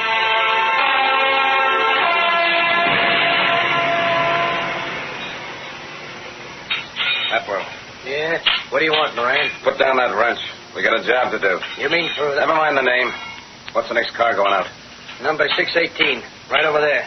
Okay. Come on. What's it going to be this time? The brakes? Another jammed door? Your lip and get moving. We're getting twice as much dough for this one. We're giving it the works.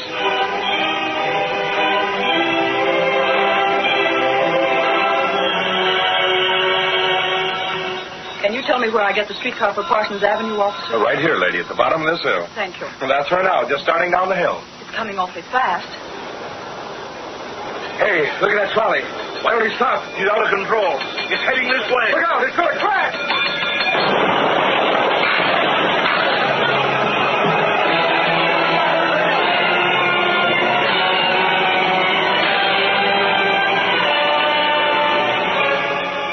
Report of the streetcar accident shows that the cause of the crash was faulty safety equipment.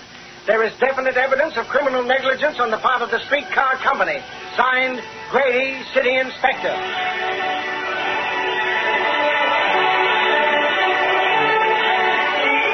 The City Council hereby calls a special meeting to vote on the bus franchise. Signed, Hopkins, Chairman of the City Council.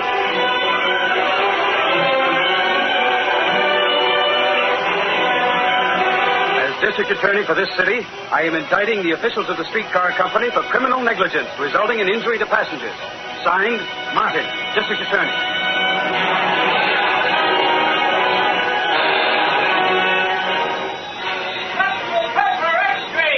District Attorney proves streetcar crash.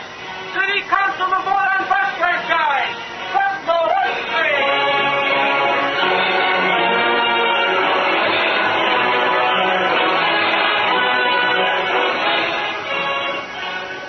I tell you, boss, I went over the whole setup with a fine-tooth comb. There's not a single string leading to Fisher. What about Grady? Not a thing. He was calling on Fisher while you were there? Sure, I knew it was him, but he's in the clear. His report on the crack-up has been checked and double-checked. And if he wants to place the blame squarely on the streetcar officials, who's to stop him? Those two new men in the car barns, you got anything on them?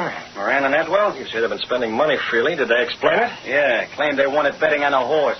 Try to check up on that. Honest, boss, we're stymied. It's airtight all the way. Gosh, I hate to see with a man like Fisher getting away with a stunt like this. Me too, Casey. Sometimes I'd like to take the law into my own hands. What? Well, honestly, Mr. Reed, isn't that the only way to catch these crooks? Oh, Casey, hold on. There's only one gent who can get away with that stuff. And you don't look like the Green Hornet to me. Am I right, boss, or am I right? Huh? He says I don't look like the Green Hornet, Mr. Reed. I guess nobody listens to me around here. No, I heard you, Lowry. I was just thinking.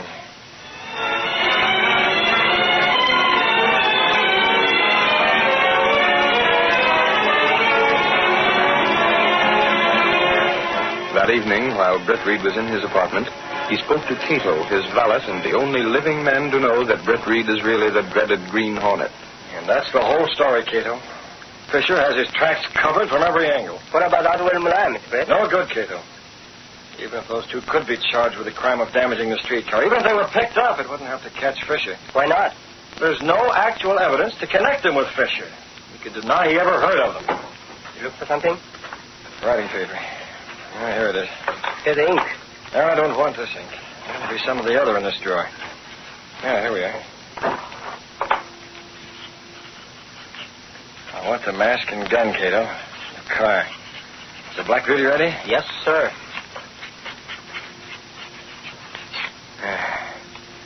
Quite a job disguising my handwriting. Now, my seal on the bottom.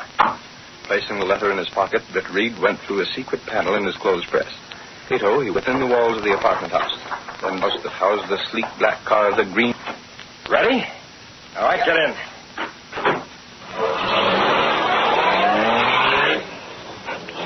once more the powerful black car roared through the city streets, carrying the Green Hornet on his errand of justice.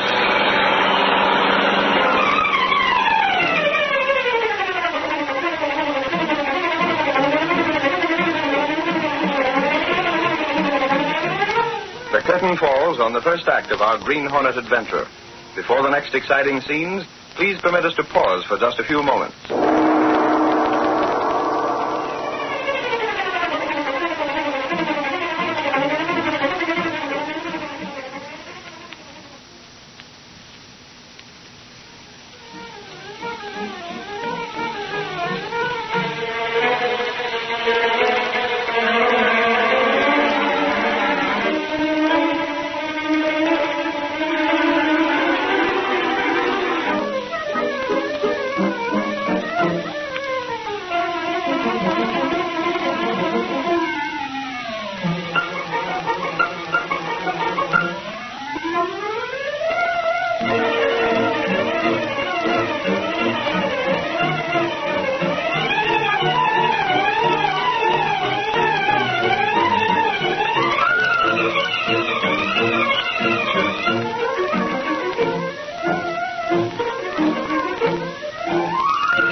Now, to continue our story. A serious accident on the trolley line increased agitation to replace the streetcars with buses. Although the streetcar lines were blamed for the accidents, Britt Reed had reason to believe that they had been engineered by Fisher, who was out to grab the bus franchise. When ordinary methods failed to pin the guilt on Fisher, Britt Reed assumed the role of the Green Hornet to bring the criminal to justice.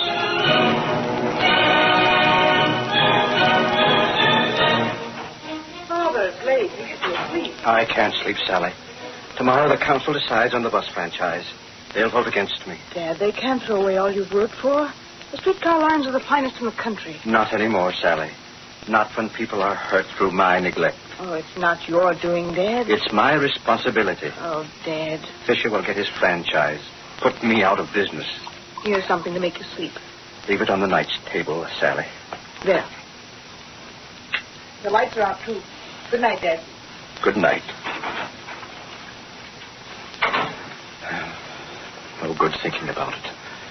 Might as well do as Sally says. I'll open the window first. Fresh air.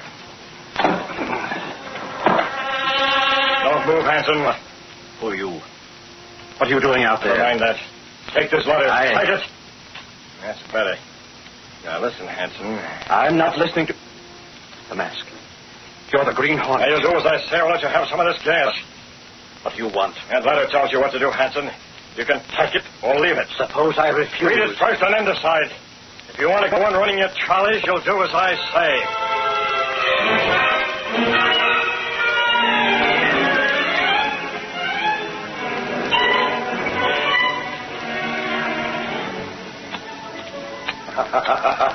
And the ace of spades. That's 40 smackers you owe me, Apple. Shut up and deal. Regular sucker, ain't you? Next thing you know, you won't have none of that dough Fisher gave you. Put the cards down, Moran. Huh? Who's butting in? Well, the guy's mask. Keep your hands on the table. Hey, I know who you are. That mask you're wearing. You're the Green Hornet. The Hornet? Let me out of here. I ain't hanging around. Back in that chair and listen. You too, Atwell. We ain't done nothing to you. You two are experts on fixing streetcars, aren't you? Now, wait a minute. That's all I know about you two. I tell you, you got us wrong. Now, cut it out, Atwell. This guy's the Green Hornet. We ain't fooling with him. Okay. Sure we're the guys that done a job on them trolleys. It's Fisher's orders, eh? Listen, Hornet. You had me. Talk. You know it all anyway. What's the sense of asking us?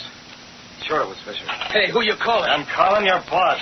For what? He's going to meet us at the car barn. What? We ain't going to the car barns. When I want conversation from you two, I'll ask for it. Yeah, but and we don't move, understand? This gun has gas enough to take care of both of you. Hello, Fisher. This is the Green Hornet talking. That's what I said, the Green Hornet. Moran, come here. Me? Fisher's on the other end of this phone. He doesn't believe it's the Green Hornet is calling. Convince him. Hello, boss? Yeah, this is Moran. It's him, all right. That's enough. And get this, Fisher. I'm going over to the car barns with these two stooges of yours. Yes, tonight. expect to meet you there inside half an hour. Never mind why. If you expect that bus franchise of yours to go through, you'll be there. Now, your whole scheme will be blown higher than a kite. You can't do this, Hornet. You can't make us go over there. You heard what I said. Get moving. Not on your life. In that case, I'll call the police. They'll be glad to know who's responsible for that trolley trouble. Oh, hold on. That's better. Now, you're being smart. Yeah, we'll go with you, Hornet. Remember, one false move You and won't need the rod, Hornet. We're going. All right. Come on, you rats, march.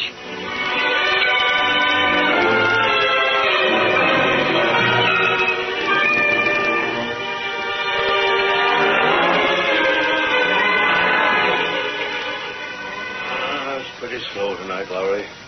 Nothing but a couple of disturbing the peace charges. Stuff like that. Well, as long as I'm covering the police news, I might as well keep hanging around. Never can tell when something's going to pop. That's what we're here for. Say, whatever happened to that big lug that used to work for Mr. Reed? You mean Mike Axford, dog? Who else would I be meaning?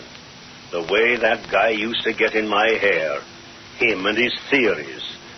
And every last one of them wrong. The boss got a letter from him the other day. He's out west. Oh, he is, eh? Well, all I hope is he stays there. Don't bank on it too much, Doyle. He may come back before... Police headquarters. Sergeant Doyle speaking. Police, this is Hanson, president of the Street Railways. Yeah? What's wrong, Mr. Hanson? Earlier this evening, I got a letter from the Green Hornet. What is that name? Did you say Green Hornet? Holy mackerel, Doyle. Quiet, Lowry.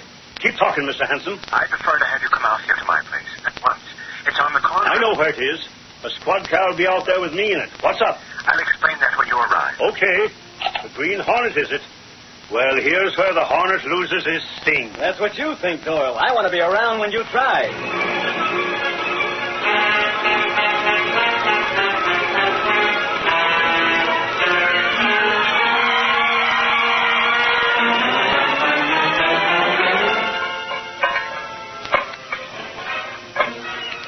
Say, listen, Hornet, what's the idea of Atwell and me doing a job on this trolley? Yeah, don't tell me you're working the same racket that Fisher's been doing. Keep working. You'll learn the reason soon enough. Hard work using this file with only a flashlight to give us light. Put some soap on that file.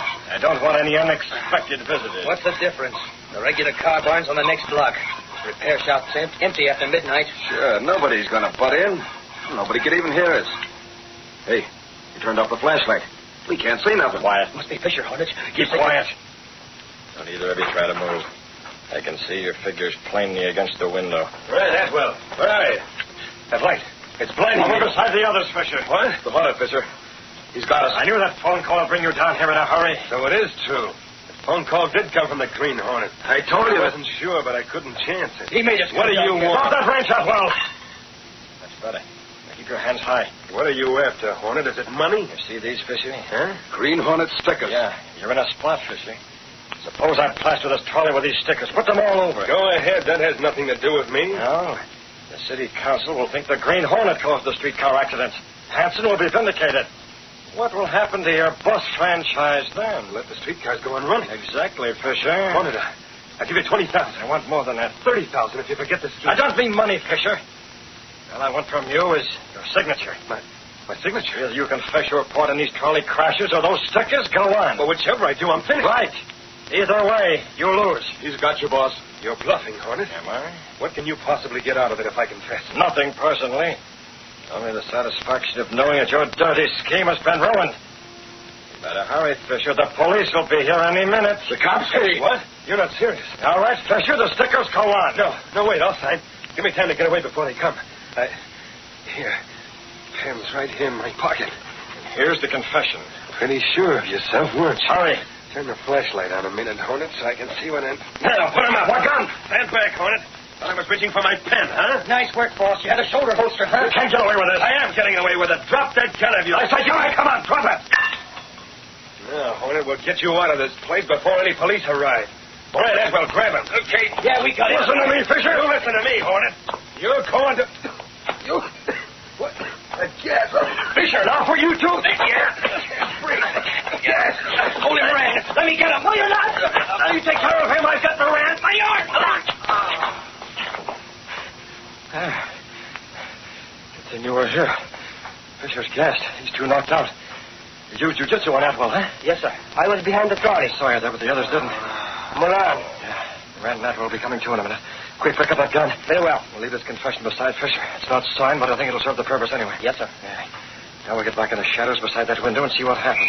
The police back here with me. There's no light bottom spot. Oh, my. I don't need no money. Here. Give me that letter with the fake here beside the trolley. Here they are. Turn those flashlights this way. Hey, these two mugs have been stopped. They're knocked out. Doyle, here's Fisher. Fisher? Yeah. Chump and codfish, he's been catched. Officer, these two men are Moran and Atwell. They work in the repair shop. Dirty work, I'll bet. Look at this. The axle on this trolley's filed almost all the way through. He's coming around. Listen, Hornet. Don't tell the cops. Hornet. Go on, Atwell. Keep talking. The cops. You and Moran did this job, didn't you? Hey, spill it, Atwell. You're in too deep already. Yeah. But we was working for Fisher. That's how. Fisher's the guy. How? I tell you, Fisher paid us to wreck all them trolleys. And you'll swear to that in court? Sure, I will. Sure. Moran, too. Does this mean Fisher will be implicated? Implicated? Mr. Hanson, Fisher will be convicted. He might have got away with it before, but now that we found him here with these two rats... Yeah, right in the middle of another job. He's sunk, Mr. Hanson. Hey, Sergeant, look at this. I found it next to Fisher's body. Hey, give me that. That's from police, Lowry. What the... Hey, it's a confession, but... It isn't signed. Don't worry, it will be when we get Fisher down to headquarters. Take those lugs out. Oh, my jaw. Come on, you. Grab the other one, Joe. Yeah, we'll come back for Fisher later. Well, there you are, Hanson. You don't have to worry about the bus franchise when this hits the front page. What gets me is what happened to these guys. What do you think, Doyle? The Green Hornet. Huh? If I hadn't followed the instructions in that letter, we'd never have caught Fisher. What do you mean, Mr. Hanson? His letter told me to call you. At first, I wasn't going to trust him. Then I thought it over. Hey, we haven't seen that letter yet. It was such a rush. You got it with you? Yes, I think so. It's in longhand. Longhand? Give, Hanson. Maybe that handwriting can be traced. Sure it is. But I doubt if you can trace it. I'll take that. When I first looked at it, the handwriting seemed to be disguised. Come on, Doyle. Come on, open it up. Hey, there ain't no writing on this page. It's blank. Well, maybe you need glasses, Doyle. I tell you, it's blank. Look. Well, what do you know? I'm positive there was writing on that paper before. Well, there ain't any now. All there is this here Green Hornet seal in the corner. Doyle, I get it. It's disappearing ink. Disappearing ink? Yeah. Try and trace that. Man, that Green Hornet thinks of everything. And I thought I had me hooks on him. What's that? The Hornet's car. There, out the window. That's him, all right. And there he goes. Ah, if it wasn't for that car. Look at it travel. Well, Doyle, I guess the Hornet still got his sting. Yeah, but don't worry. Your name will go in the papers anyway. Yeah, that's right. I nabbed Fisher and them, too. And with a little help. Got a phone around here I can use, Mr. Hanson? The Sentinel's going to get an earful of front-page stuff. And, boy, I'd like to see the Clarion try and beat this yarn. To Southern California. The Cavalcade of America, presented by DuPont.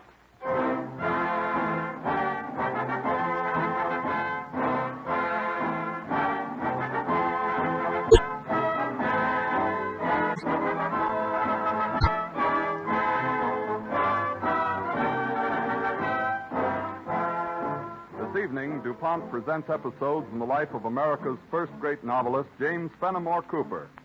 In the ranks of the Cavalcade of America march many sturdy pioneers in all fields of endeavor: exploration, business, commerce, statecraft, art, and science. Possibly no other nation over the same span of years can point to so many splendid achievements of her sons and daughters. Among these pioneers are also the research chemists, to whom we owe many of the comforts and conveniences we enjoy today. Their contributions are aptly summed up in the DuPont pledge: better things for better living through chemistry.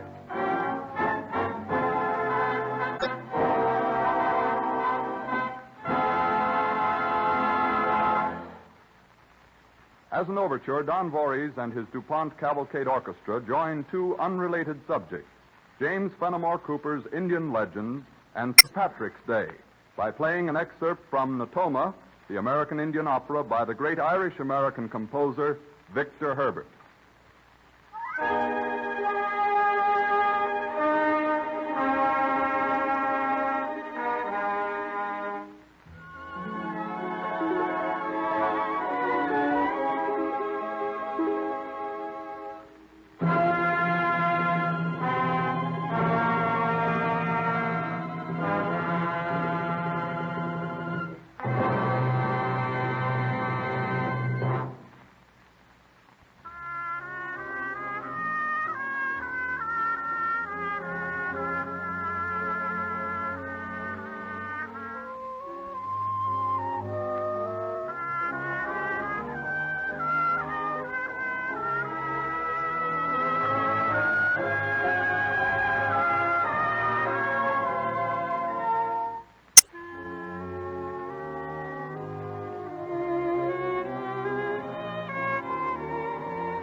James Fenimore Cooper was born in 1789.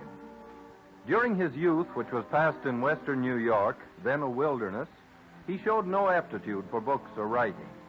After 2 years at Yale, at the age of 19, he secured a commission as midshipman in the United States Navy.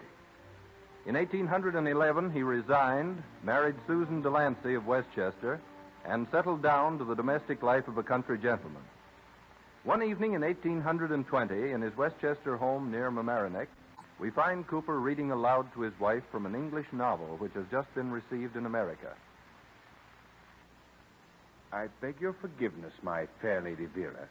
The manly form of Lord Edmund knelt by the side of the beautiful but proud heiress of Rosewood Manor. His dark eyes besought hers.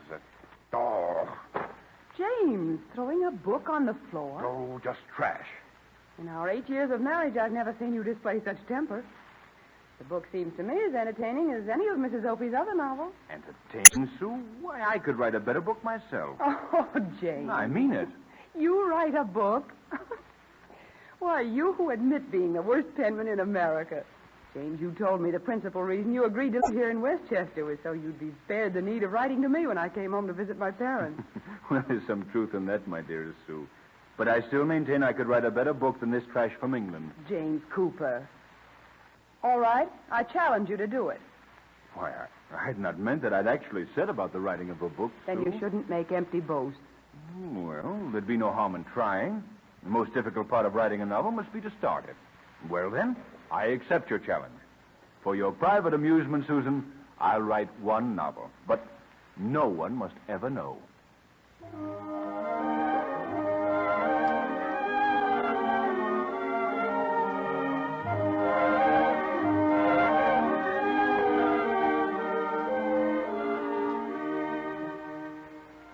James Fenimore Cooper would never have completed that first novel if his wife had not continued to challenge him. And solely to please her, he printed a few hundred copies at his own expense.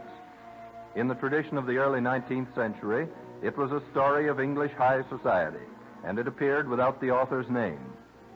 One evening, a few weeks after the book is printed, Cooper and his wife dine at the Westchester home of their intimate friend, Judge John Jay. In the drawing room after dinner, Cooper is startled to hear one of the guests, a Miss McDonald, discussing his book. Have you read the new novel called Precaution, Mr. Jay? Yes, Miss McDonald, I have. Interesting book. Interesting enough. But I am indignant with the booksellers. Say that American gentlemen wrote it. I can say it emphatically. It was written by an Englishwoman. Why do you suppose the bookseller states that an American wrote it, Miss McDonald? Oh, I can't answer that, Mr. Jay. But I'm sure it's a fraudulent statement. That book was undoubtedly written by the English novelist, Mrs. Opie. One of her poorer books, of course. One of her poorer books, Miss McDonald. Why, I thought it a better novel than any Mrs. Opie ever wrote. Well, each of us to her taste. Gracious, is that 9 o'clock? My coachman must be at the door.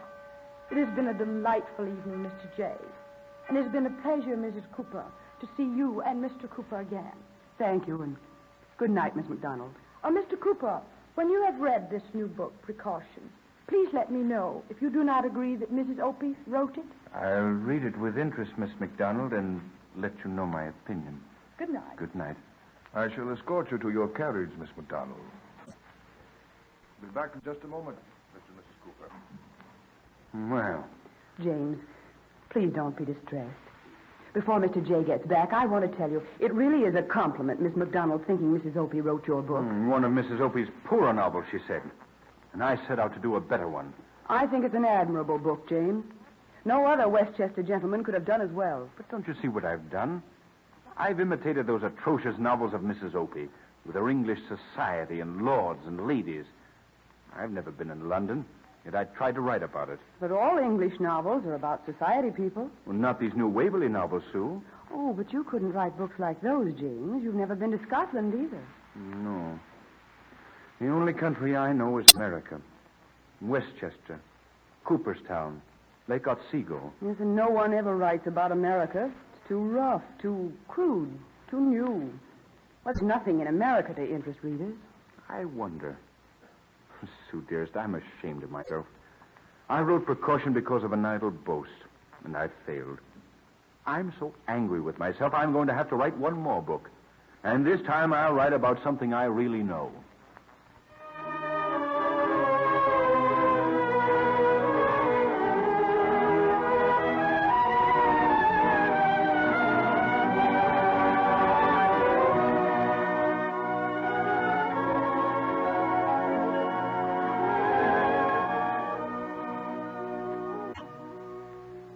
Challenged by failure, James Fenimore Cooper now challenged himself to write a book.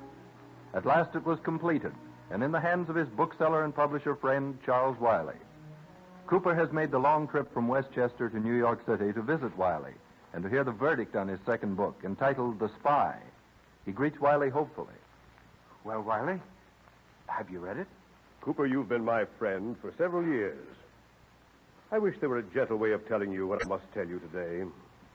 Wiley, you mean you don't like the book? This is the strangest book I've read in all my years as a bookseller and publisher.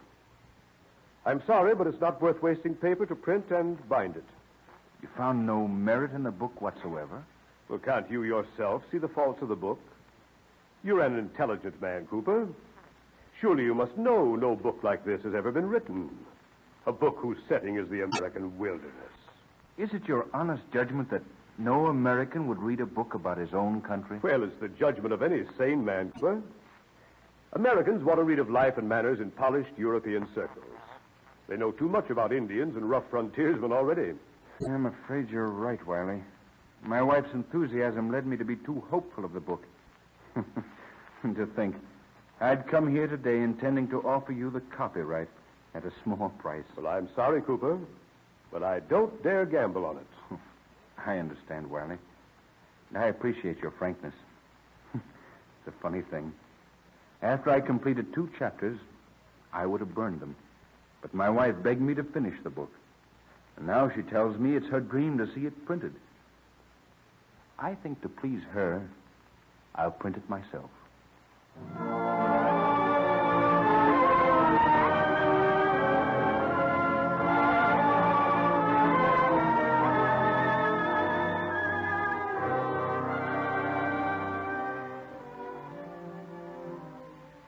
Charles Wiley lived to regret his refusal to buy the copyright of The Spy. Despite the fact that books were distributed slowly in those days of stagecoaches and packet boats, scarcely a year had passed before The Spy had been declared a remarkable piece of fiction. James Fenimore Cooper was hailed in this country and even in London as America's first novelist. Encouraged this time by success, Cooper wrote one more novel, The Pioneer, and still another, The Pilot. But his most famous book was yet to be written. In the year 1825, James Cooper is at home recovering slowly from a serious illness. One afternoon, his devoted wife, Sue, hurries to his bedside as he calls in a feeble voice, Sue, dear. Yes, James. Please bring me a paper and pen. Oh, but James, you're not strong enough to hold a pen. And the doctor said... Oh, bother the doctor. There's something I must set on paper this minute. There, James. Now, please don't excite yourself, dear. Your favorite pen is here, right on this table. And I'll have Martha bring the paper. Martha? Yes, Miss Susan? Will you please bring some sheets of paper at once to Mr. Cooper? They're on the desk in the drawing room. Yes, Miss Susan. I'll fetch him directly. Glenn's Falls. The cave on the rocky island. A perfect hiding place for Indians. The ideal setting. Yes, dear. I remember you told me about your trip to Glens Falls last summer. It must have been a beautiful sight. Uncas, the last of his tribe, the Mohegans. That's it. The last of the Mohegans. Susan, where's that paper? I'll fetch you the paper you write on, Master Cooper. Here it is. And the pen? It's here, James, dear. Oh, please, you must not sit up, dear. You're not strong enough. Oh, I can help hold Master Cooper up in the bed. Oh, my back seems to break in two. James. I can't do it. I can't hold a pen. I have an idea, James. You tell me what it is you want to say, and I'll write it. I write a fairly legible hand. Far more legible than mine. Are you ready to write, Sue? Just a moment, dear. There, I'm ready.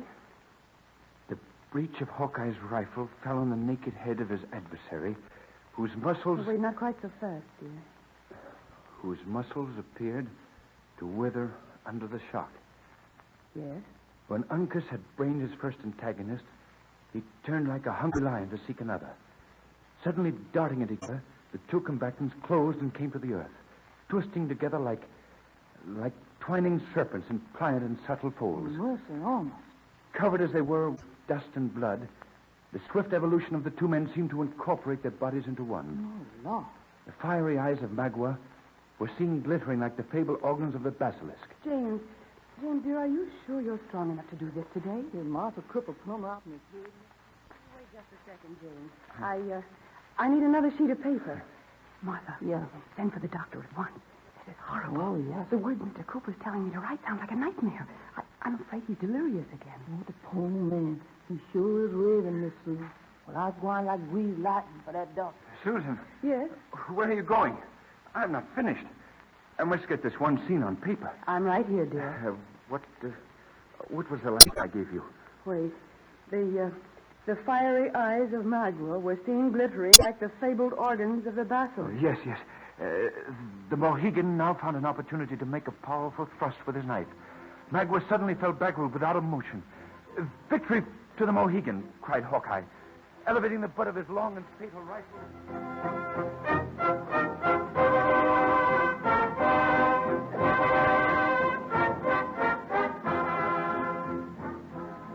And in this manner was born the book which was to assure James Fenimore Cooper's immortality, The Last of the Mohicans. Let us turn the pages and recall some of its stirring scenes. Its hero, the noble Indian Uncas, soon ranked in popularity here and abroad with Sir Walter Scott's Ivanhoe.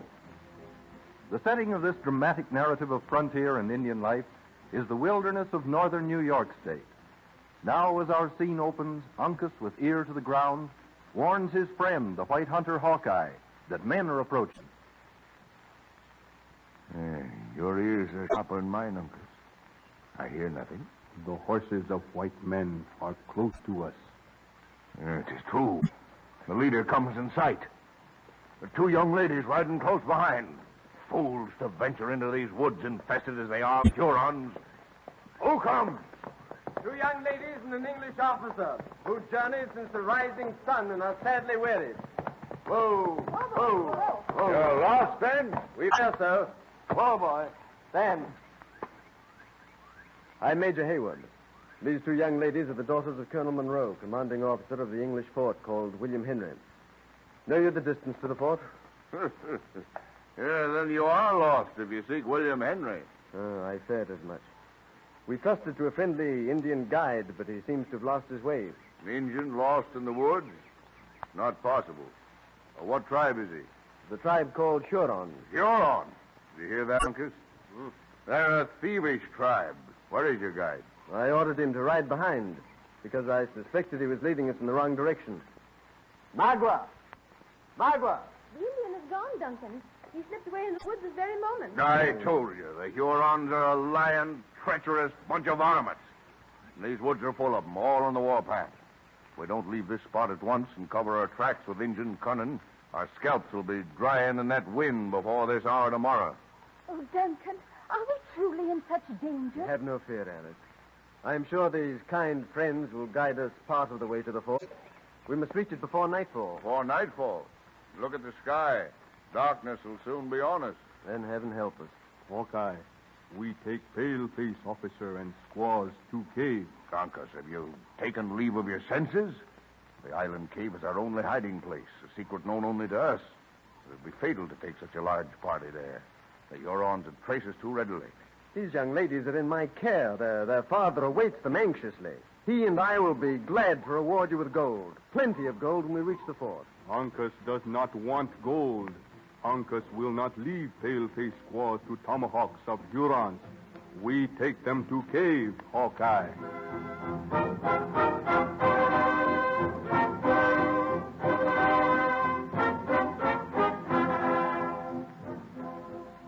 As Hawkeye feared, the whinnying of the girls' horses betray the secret hiding place on the island of Glens Falls. But thanks to the skill of Uncas and Hawkeye and the last of their powder, the Hurons are repulsed temporarily. Uncas, who has been scouting, returns to the cave where Hawkeye, the English travelers, and Uncas' father Chingachgook are waiting. You returned from the river empty-handed, Uncas? Bad news, Hawkeye. Canoe floats away. One of them rascally Hurons guided it. We're lost. You mean that the Hurons discovered your canoe and sent it adrift? The end has come. The Sagamore, my father, has spoken. A sorry end for a man who's passed 30 years in the forest. To be taken without being able to fire a shot in self-defense. Is it really true? Are we surrounded by hostile Indians? Only too true, Miss Alice. Is there nothing that we can do? The end has come. Oh, how frightful. See, the old chief, Uncle's father, has laid down his knife and tomahawk. He's preparing for death. Oh, I swore to Colonel Monroe I'd escort his daughters safely to the fort. Oh, Hawkeye, surely there's hope yet. We may prevent the Hurons landing on the island. Prevent their landing, Hayward? With what? The arrows of Uncas or the tears of the women? Chinglegook, my brother, and Uncas, my boy. We fought our last battle together. Oh, no. Why prepare for death? The path is open on every side. Go, brave men. You're remaining only to protect my sister and me. You know but little of the craft of the Huron, Miss Cora, if you believe the varmints have left a path open to the woods. And the downstream current, it is true, might soon sweep us beyond the reach of their rifles. Then try the river. Why linger to add to the number of their victims? Go to my father at the fort and bring gunpowder and men to our rescue. There's reason in the words. Chinglegook, Uncas. Hear you the words of the dark-eyed woman? Her word. Good. Chinglegook, go river. Bring warriors.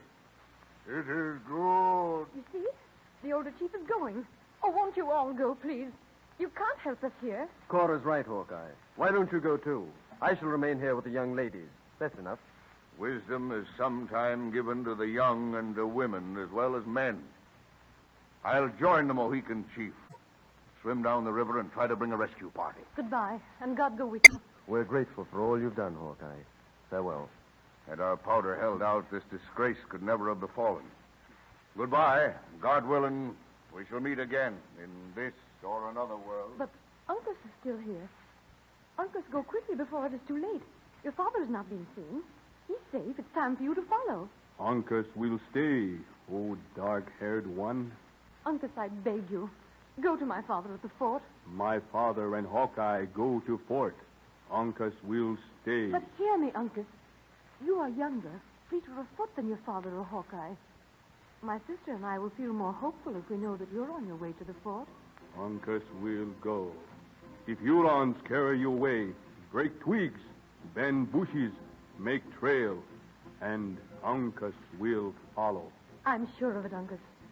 Go now, quickly. And our gratitude and our prayers will go with you.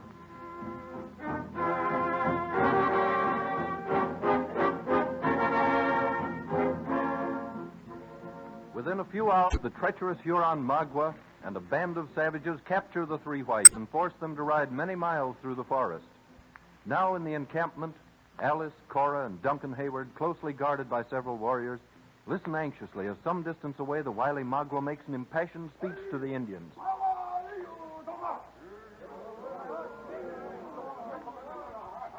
Duncan, what is Magua saying? It is easy to guess. He's settling our fate. I can read our fortunes in their faces. There's no hope. And I'm to blame. If only I hadn't trusted that scoundrel Magua to guide us. You could not, Duncan. Until this moment, I believed Uncas would find our trail. Uncas and Hawkeye are many miles away. They swam down the river toward the fort, and Magua led us in the opposite direction. Uncas barked our trail. I did try to break one overhanging branch, but Magua was watching me. Oh, it wouldn't have mattered, Cora. See? The scoundrel Magua is approaching. The savages are starting their war dance. It's too late to expect Uncas now. Oh, Duncan! Stand back, Alice. I don't intend that any of us will be bound without a struggle. Light as squaw weep. She is young to die, but you're unlike pale as scalp. Don't you dare touch her, you barbarian. You dumb! My dearest! Oh, I can't watch them. Tell me when it's all over. Alice, you love love him, don't you? With all my heart, Cora. I should not confess it, were we not so close to death. He loves you, too. You may go to your grave and show to that. They've bound him to that tree. Oh, he's still alive, thank heaven. Oh, Margaret's coming this way again. Cora, I wish I was as brave as you are. I'm frightened. Let us pray to God it will be over quickly. Alice, did you hear that? A crow. You mean the sound with which Uncle signaled Hawkeye last night? Yes. Listen. I hear it. Could it be? We can only hope, Alice, and pray. Meanwhile, let us face these barbarians with unconcern. Let us show them that white women as well as white men know how to die. I'll try to be brave, Cora. Light hair, scalp, bandock will soon hang in Magwa's wigwam. Don't touch me. Kill me quickly. I beg you. Light hair, squaw want to die. Magwa kill. The gun! The Mohegan! Uncle, signal cook! Come men! Terminate the violence! No quarter to an accursed yard! Cora! Benson! It's the white hunter in Austin! We're saved! Oh, I've returned, old dark-haired one. Uncle! Oh, I knew you'd come. Our prayers have been answered.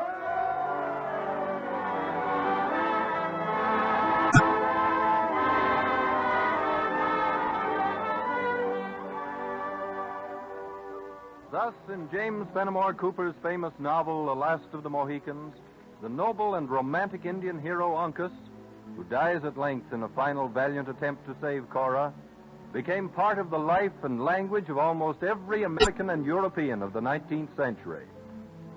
As the first great American novelist, and the first novelist to believe that the American scene merited perpetuation in fiction, James Fenimore Cooper is accorded a high place of honor among the illustrious men and women enrolled in the cavalcade of America.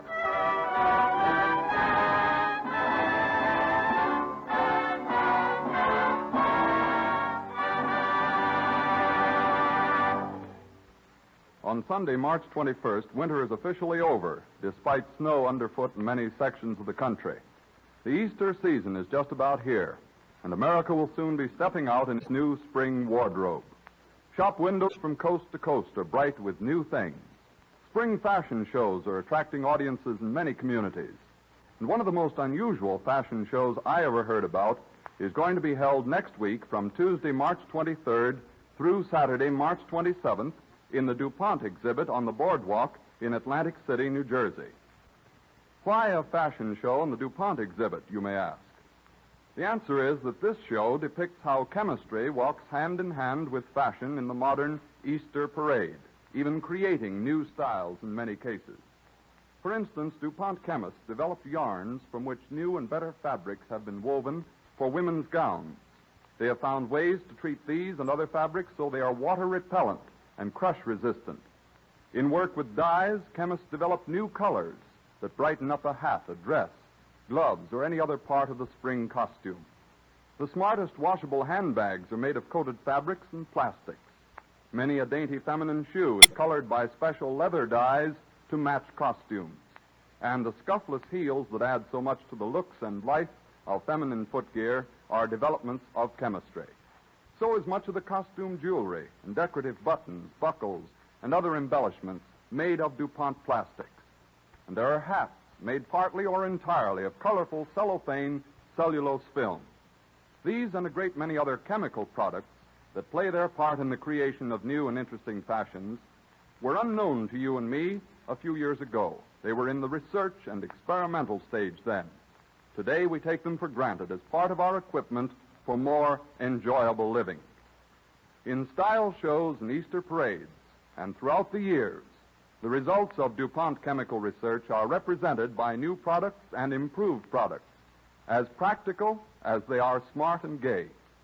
So you see, even in this field, as in so many others, research chemistry is doing its part to bring us, as DuPont expresses it, better things for better living through chemistry. The House of Glass Incidents in the romantic and colorful life of Henry William Siegel, first American manufacturer of glass, will be the subject of the broadcast when next week at this same time, DuPont again presents The Cavalcade of America. This is the Columbia Broadcasting System.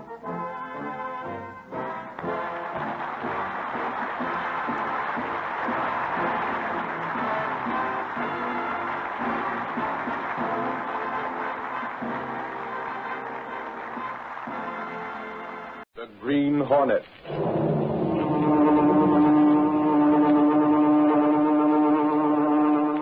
He hunts the biggest of all game, public enemies that even the G-men cannot reach.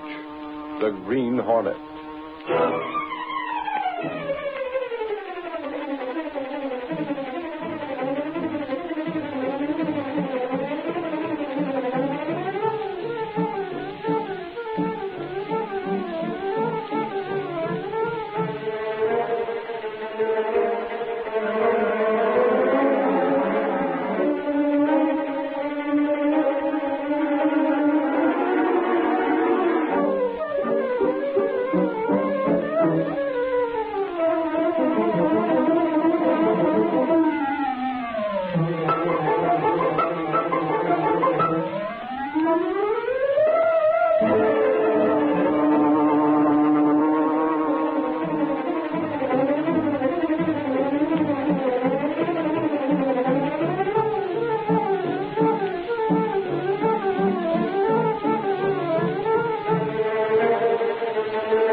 Adventure, words, and music.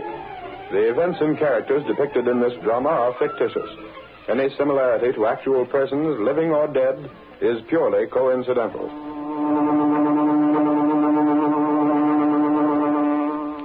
Let successful radio, talkie, and recording artists show you the glamorous road to fame and fortune. Write the words and music for a song hit. Let the 3 J's, Joe, Jack, and Jim, do the rest. We publish and distribute. We guarantee to put your song in the hands of leading movie producers, orchestras, and radio stations. Get out of the rut. Write a song. How's that sound for an ad? Joe, you ought to quit music publishing and go in for ad writing. That'll get them. Sounds good, Joe. But you ought to have something about send for our free booklet and full details. Oh, I got that here, right down at the bottom. Now, the idea is that we'll run this in all the cheap magazines with a blank to be sent in. We've fiddled around with this racket long enough. Now it's time to branch out. That's the idea. Get into a nationwide business. Hold on, Jack. Maybe we should get a lawyer to look things over. We'll be using the mails, you know. I talked to the lawyer, Jim. We aren't breaking any laws. What about that line, submitting songs to radio stations, dance bands, and all that? We will. We'll submit them. If they toss them in the wastebasket, that's not our worry. Okay. Another thing the lawyer said. What's that? We ought to protect each other. I got some contracts here, see? Contracts for what? We all sign them. It's a partnership agreement, so we don't break up. Break up? Yeah. Suppose one of us lands a job with a radio sponsor or something. None of us could. You know that, Jack. We worked as a harmony trio. We're washed up as far as that stuff goes. Maybe your pipes were never good for solo stuff, but Jim can do a good tenor. Oh, not me. I'm for the publishing racket. There's big dough in it. And we don't have to worry about commercial contracts running out. Just the same, we should have an agreement. If one of us pulls out or dies, the other two get his share of the work. That's fair enough, Jack. Sounds all right to me. I thought it'd be okay with you two. If we're going into big business, we might as well be organized right. And what about this ad? Is it okay with you two to go ahead and run it? Sure. The sooner we get started, the sooner the dough will begin rolling in.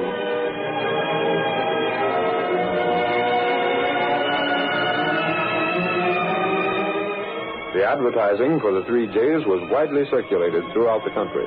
And a few weeks later, cash came pouring into the publisher's office with every mail delivery. Hundreds of hopeful young people awaited the verdict of the racketeer trio, just as Waldo Fielding did. Any mail for me today, Mother? Yes, Waldo. There's a letter from that song publisher. Where is it? Gee, I can hardly wait to hear what they say about my poem.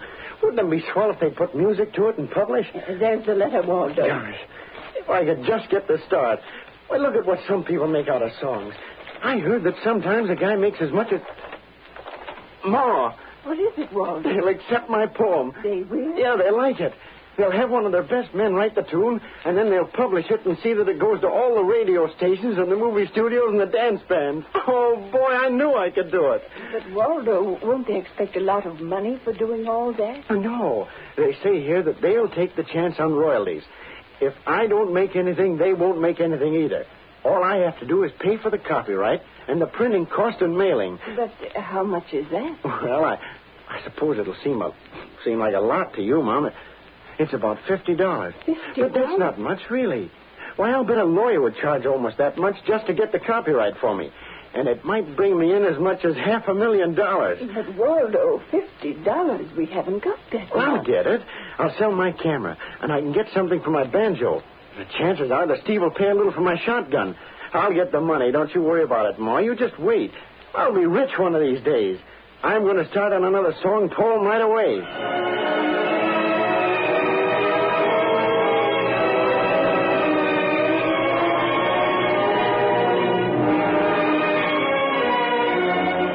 Several more weeks elapsed, and Joe, Jack, and Jim found a veritable gold mine in their venture.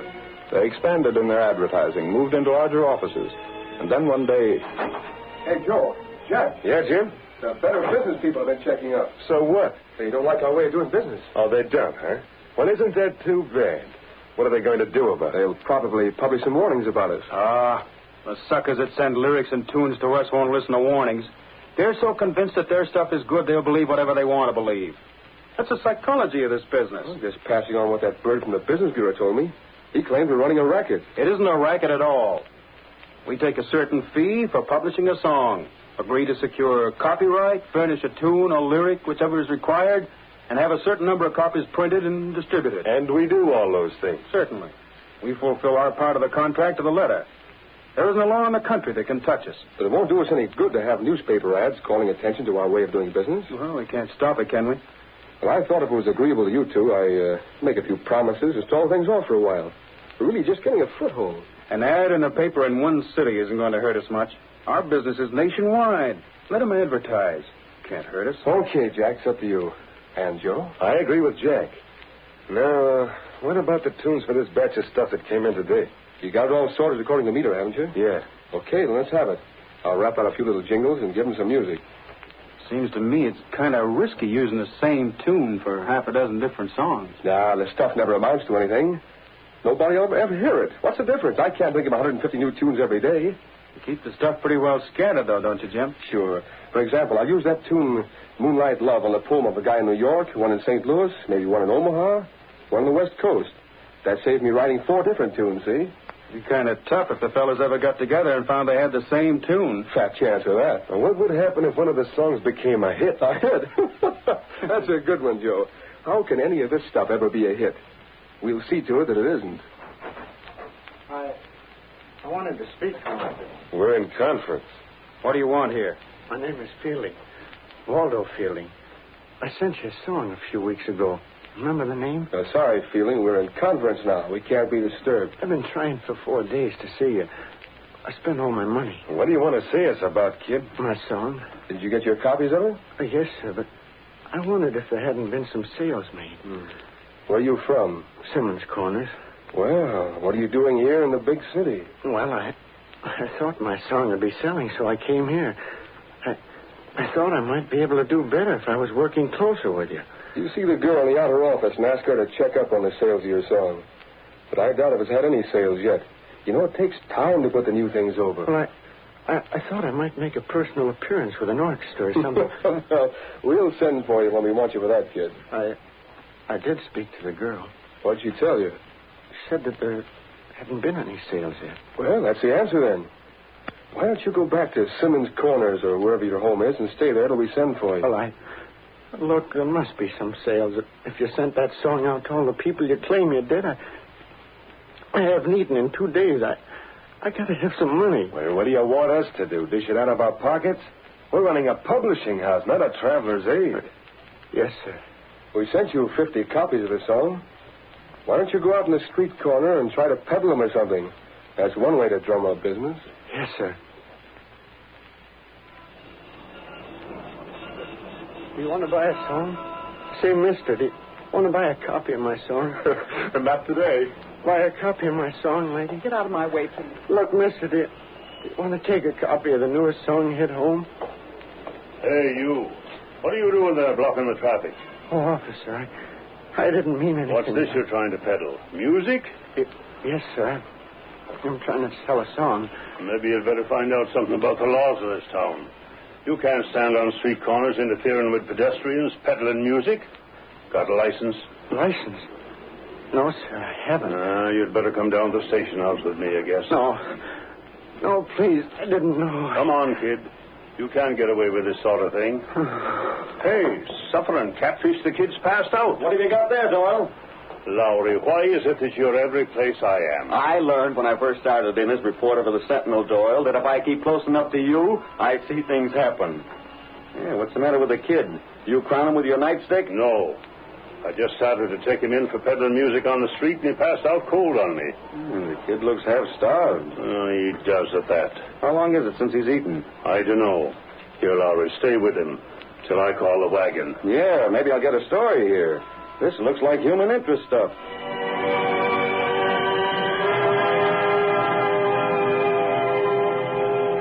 Ed Lowry, the star reporter of the Daily Sentinel, came into the office of the young publisher Britt Reed a couple of hours later.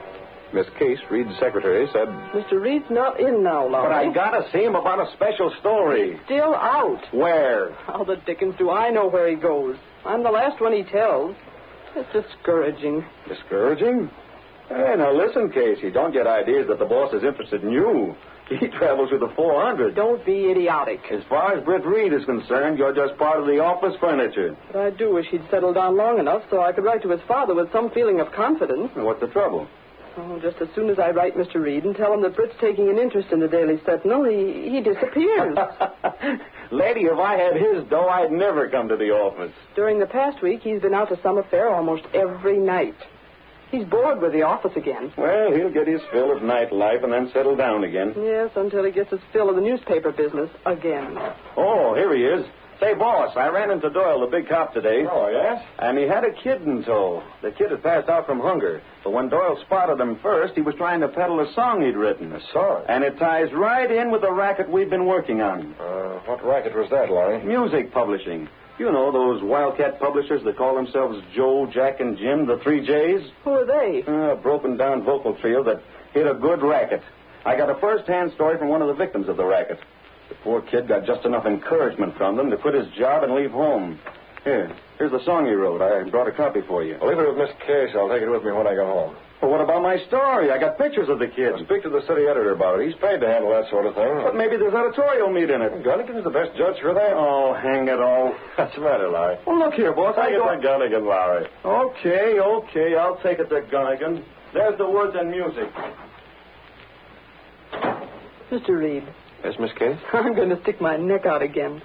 Isn't there something we can do to make the office more attractive for you? Oh, no, it's quite all right, Miss Case. Then why can't... Why won't you... Oh, I understand, Miss Case. You're concerned again because I'm spending too little time around here. Frankly, I am, Mr. Reed. I hate to keep writing your father that you... I'm sorry.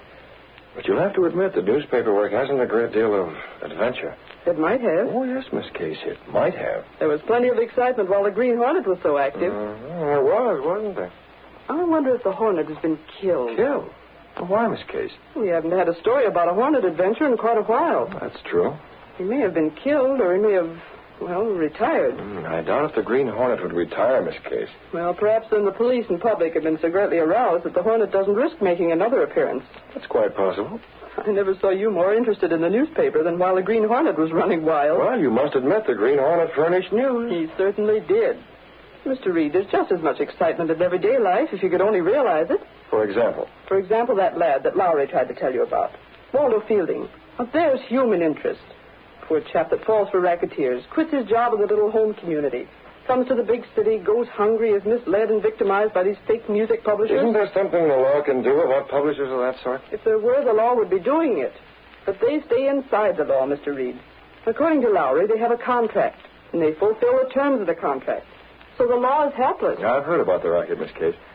Aren't you going into your office? No, I think I'll leave for the day. It's after 4. But, Mr. I'll take the Reed... song along with me just to satisfy Lowry. Very See you well. sometime tomorrow. You will stop in then tomorrow. Oh, yes, I'll probably stop in. If the Green Hornet would only start up again, and perhaps Britt Reed would become interested in the publication of news.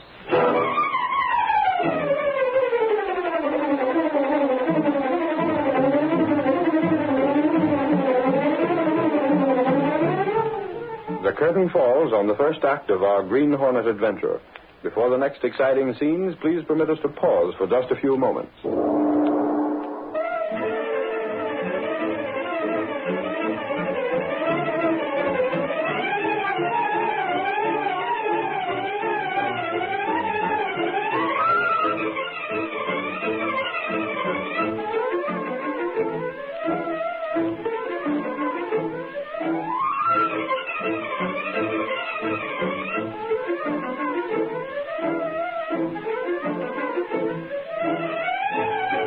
Now to continue our story. Britt Reed went directly from his office to his apartment. He was uneasy and restless, and only Cato, his faithful valet, realized the real cause of the uneasiness. You're right, Cato. I do feel handcuffed, hampered, tied down. If there were only some way the Hornet could get at this music publishing racket, I'd go out. But the risk, Mr. Britt. Risk be confounded. There's a risk in anything, Cato. Yes, Mr. Britt. I can't find any way it can be broken up. Not even if we do use the role of the Green Hornet to get at them. Is it big? It's nationwide. Those 3 crooks, Joe, Jack, and Jim, have thousands of people all over the country sending money to them. Money that won't bring a thing except false encouragement and heartbreak. Yes, sir. Yeah, look at tonight's Sentinel. Look at that warning from the Better Business Bureau. They wanted to buy a few inches. I gave them a quarter of a page. But do you think that'll stop people from being made victims? Not on your life. I even ran one of the songs, a typical song, copyrighted and published by Joe, Jack, and Jim, to show the stuff they called good. Cato, I haven't it just occurred to me. What is it? I have an idea, Cato. Life's going to be exciting after all. This may be the entering wedge. Maybe this is what the Green Hornet's been waiting for. The ad for the Business Bureau, Cato. It shows a typical song published by that firm of Joe, Jack, and Jim. Yes, Mr. And the music for this is the same tune that was used by that young chap Lowry brought in a story about. It is. It definitely is. I don't know a great deal about music, but I do know that much. Did I have an engagement for tonight? May I call, Mr. Britt? Cancel it, then. We're going to make other plans. What are they? This may give me the lead I need to smash that publishing firm. Joe, Jack, and Jim. Eh? Well, we'll see if they're staying within the law. Well, what can you do? Go to the office. I want to look around there for a while. And if my suspicions are correct, we'll hold a meeting of the firm. The firm? Joe, Jack, and Jim. Come on. We're taking out the Black Beauty.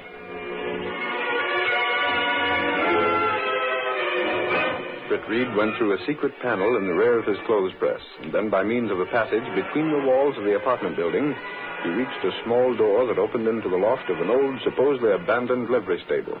It was here, unknown to everyone, that the sleek black car of the Green Hornet was housed. Is the car ready, Cato? Yes, sir. All right, get in. Mask? Here, in compartment. Gas weapon? Here. Good enough. I want to telephone Joe, Jack, and Jim, but I can do that from their own office later on this evening. Yes, sir. Now, let's get going.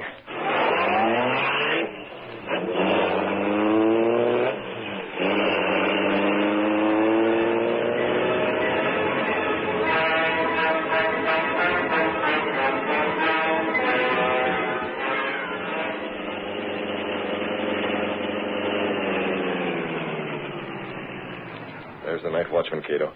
Standing at the entrance to the building. Yes, sir. You take the car onto the rear. I'll handle him. What are you going to do? I'll have to knock him out and get him out of the way. Can't take chances on him. Take the car now. You know where to meet me? I know.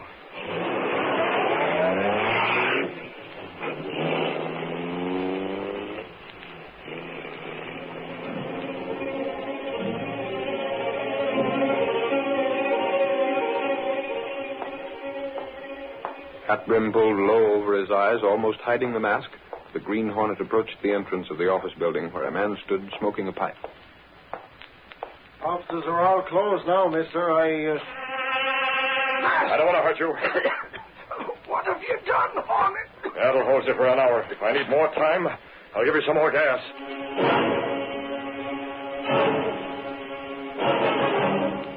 Dragging the unconscious form of the watchman inside the building, the Green Hornet left him in a corner, then ran the elevator to the 10th floor. Half an hour later, the three Jays had a phone call at their apartment. I suppose that's just another one of these would-be writers calling for information on his song hit. Answer, Jack. Hello? I wish we'd given that Fielding kid a little dough. Oh, stop harping about him, Jim. The passing out in the street like he did. Hunger. That won't do us any good. Well, it won't hurt us any. Yeah? For the love of Pete, forget him. He just won. Yeah. He should have come to the city in the first place. Maybe you're right, Joe. That'll be swell. Who's he got on the phone? I don't know. Looks as if it's something pretty good. Yes, sir. Right away. Hey, fellas, we're set to really go places. Who was that? A publisher. Publisher? Magazine publisher. One of those cheap picture mags. He's in town for the evening and wants to talk to us about running a picture story of our business. Yeah? Hey, that would be swell publicity. Wouldn't it, though? That'll offset what the Sentinel ad has done. Won't offset it. It's a national magazine. When do you see him? Right away. He asked if I couldn't meet him in our office tonight. Tonight? Yeah, and let him see what sort of picture story could be run. Good, we'll go with you. Yeah, come on, let's start. This is the break of a lifetime.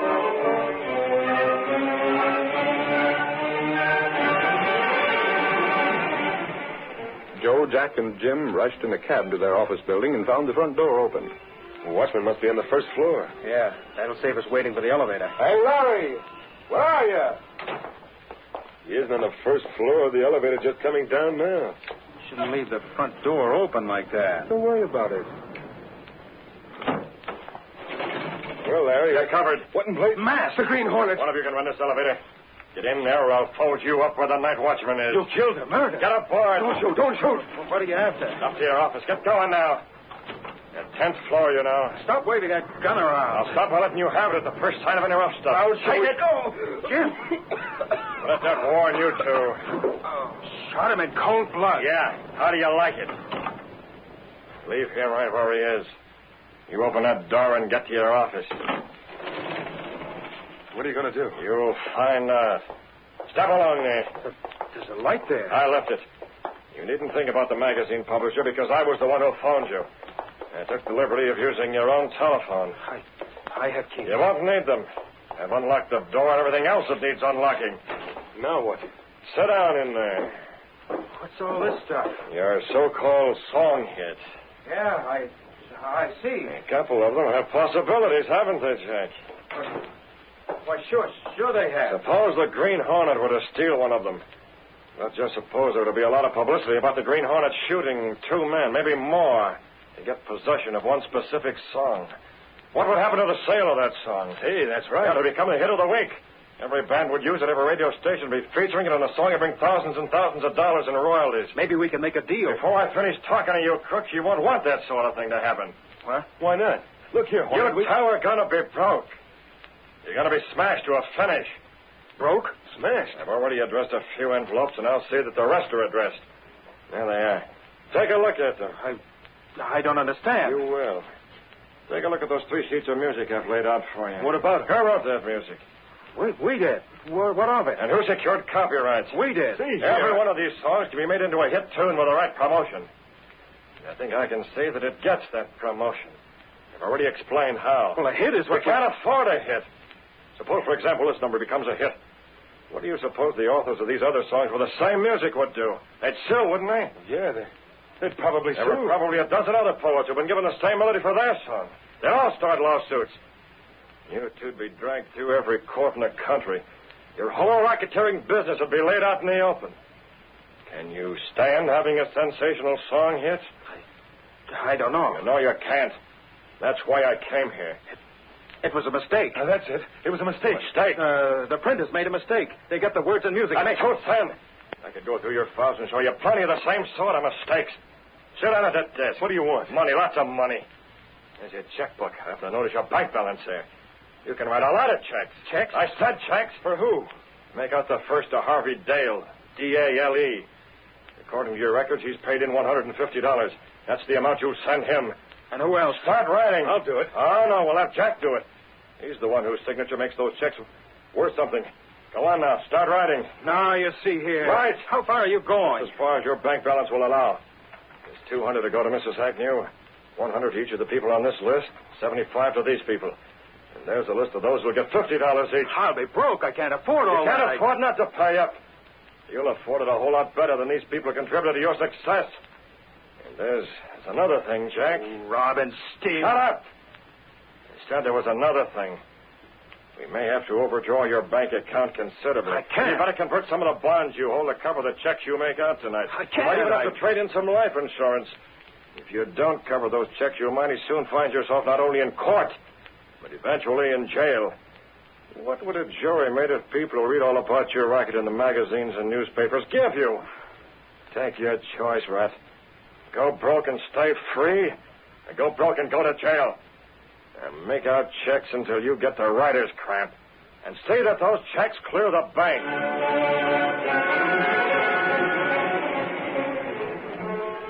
By first one threat, then another, the Green Hornet compelled the publisher to make out checks to refund money. And then... That's as far as your cash will go. I'll see to it that these envelopes are mailed. You can't get away with it. No? Now, let me explain that I can still make one of your songs a hit. The song that Jim gave his life to keep from the Green Hornet. A song that has some hidden significance to the Green Hornet. One small bit of the song torn and found in the clenched fist of the latest victim of the Hornet's weapon. Jim. I'm taking him with me. I know whether or not those checks clear the bank. If they don't, Jim will be found with this emblem plastered to his forehead. The mark of the Green Hornet. And this part of this song clenched in his fist. Wait. If we don't stop payment, if those checks go then through... you'll have nothing but poverty to worry you. And don't try another racket like this one. The Green Hornet can make one of your songs a hit at any time. Only the next time, it might be one of you who furnishes the clenched fist.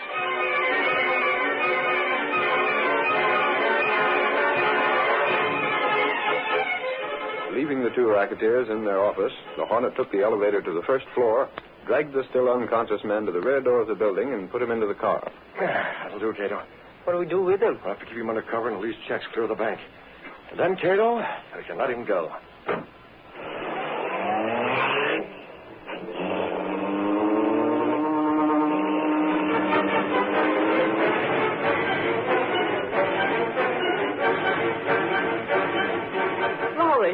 Lowry, have you heard the news? Which news? That Fielding kid got a refund from Joe, Jack, and Jim. That's news. Yes, and the mark of the Green Hornet was on the letter that went with it. Yeah, that's a page one story. The Hornet has stepped out again. I wish I had all the details. But that's not the biggest thing. Mr. Reed was in bright and early this morning. He's a newspaper man again. He's been working like a Trojan all day, trying to run down some leads on the Hornet from what information he gathered. He is? Yeah, but it won't last. I'm certain that he'll lose interest again if the Green Hornet goes back into seclusion. But what if the Green Hornet was to be captured? I'm afraid Britt Reed would lose interest in the Sentinel in that case, too.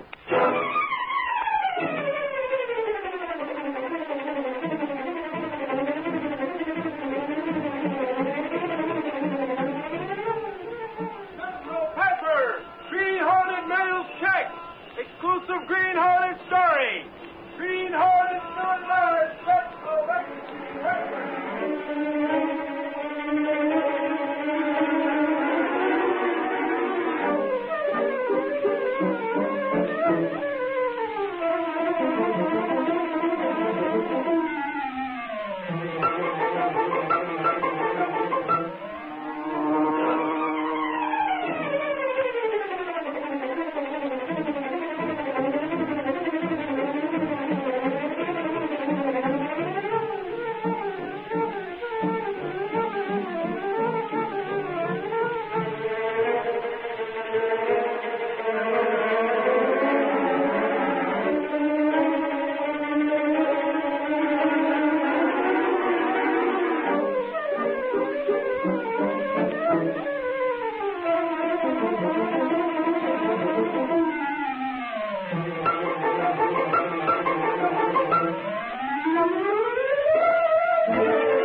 have just heard is a copyrighted feature of the Green Hornet, Incorporated.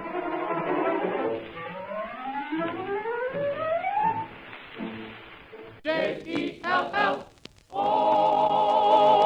The Jell-O program starring Jack Benny with Mary Livingston, Phil Harris, Kenny Baker, and yours truly, Don Wilson. The orchestra opens the program with No Wonder.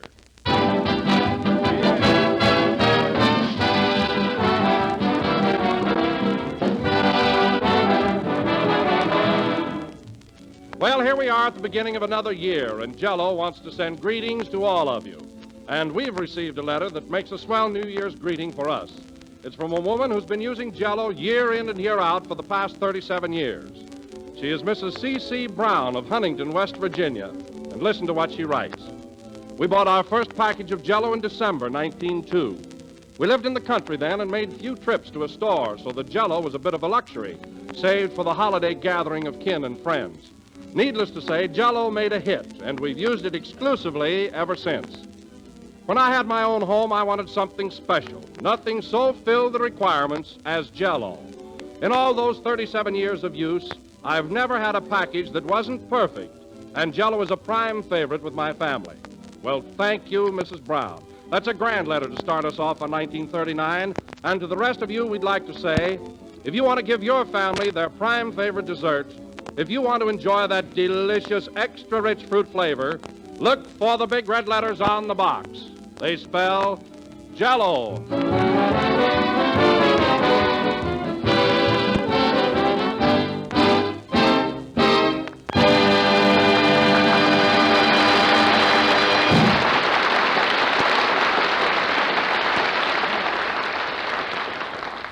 And now, ladies and gentlemen, this being the first day of the new year, it behooves me to introduce the star of this program in a manner befitting his dignity and position. Well.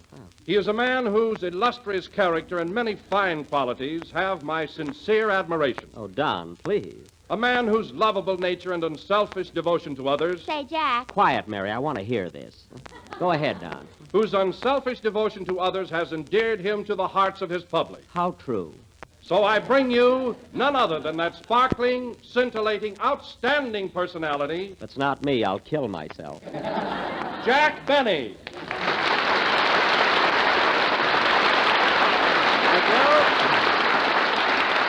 Thank you. Hello again. This is Jack Benny talking, one of the sweetest guys I've ever met. And, Don, I want to thank you for that beautiful introduction. You know, as a rule, a man has to be dead before he gets such a lovely tribute. Well, I wrote it just before the broadcast while you were lying down. Oh, you didn't expect me to get up, eh?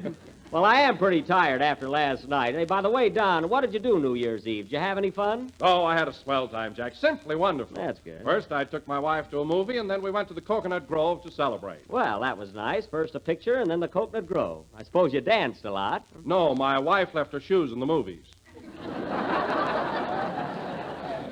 Well, there's nothing like relaxing at the cinema. I often slip my shoes off myself, but I'm getting so absent-minded, I'm not going to do it anymore. You're not? No, the other night at Grauman's Chinese, I was clear down to my underwear before the ushers stopped me.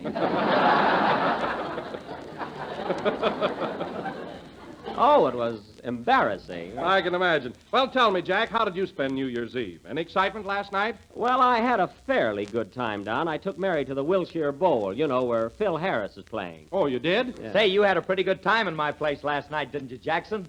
Yes, I had a nice time, Philson.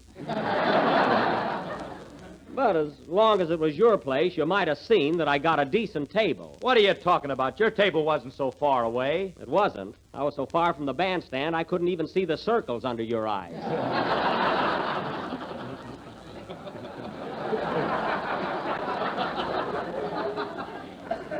It's a fine table. Oh, you're exaggerating, Jack. There were a lot of people sitting behind you. Listen, Phil, the only people sitting behind me were from Pasadena, and they were home at the time.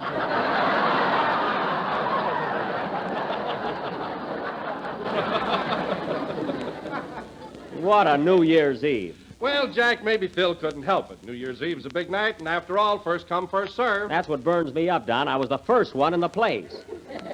I got there so early, the manager asked me to help blow up the balloons.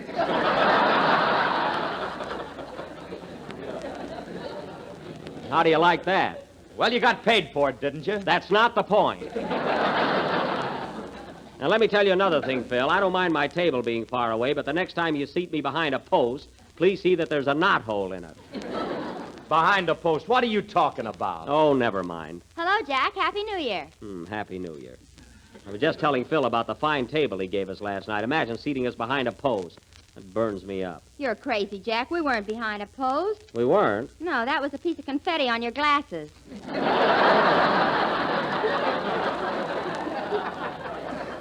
Well, why didn't you tell me? I nearly broke my neck trying to peek around it.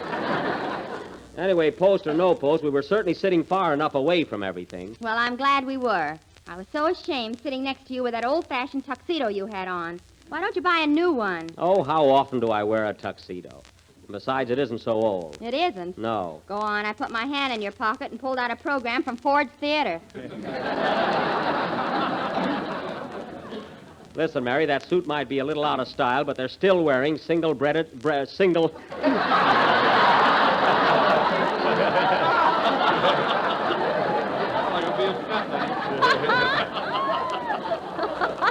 Now, listen, Mary. That suit might be a little out of style, but they're still wearing single-breasted tuxedos. Not with a belt in the back. Well, they're coming back, so don't be so smart. Mary's right, Jack. Oh, she is. Your pants were so tight you had to wear your garters on the outside.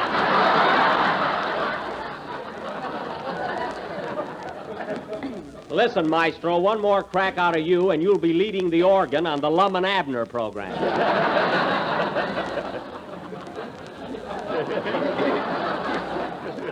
And another thing, Phil, the next time I dance by your orchestra, watch your baton. Remember that. Okay, buddy. Buddy yet. Incidentally, fellas, this being the new year, I was going to give you all a raise in salary, but the way you've been acting today, I'm not going to do it. I'd be satisfied just to get my regular salary on time. Now, wait a minute, Phil. Don't give me that. I put your check in the mail every Monday morning. Well, from now on, don't pin it on a postcard. I don't want people to know what I'm making.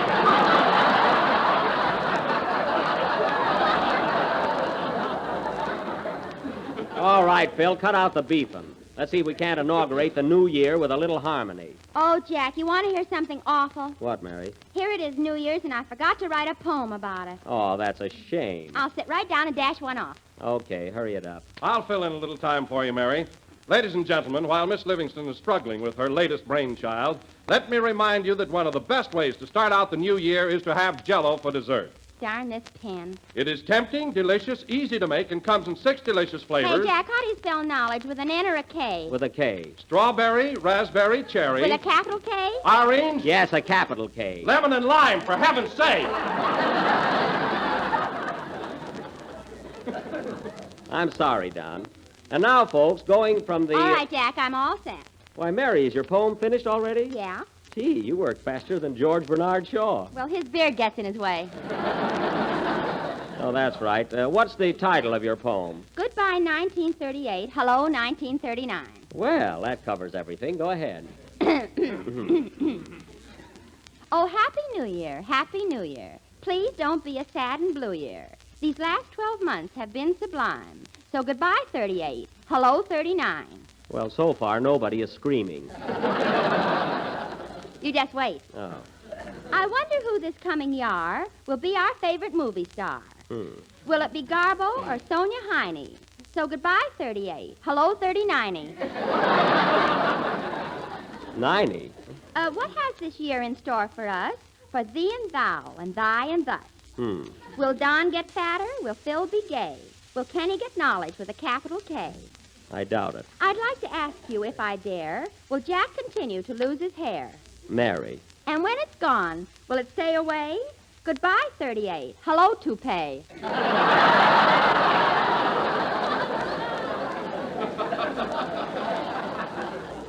Mary, get to the last verse, will you? It's coming up now. That's good. Oh, Happy New Year, Happy New Year. Please don't be a sad and blue year. We will give you one more chance. So goodbye, Broadway. Hello, France. Well.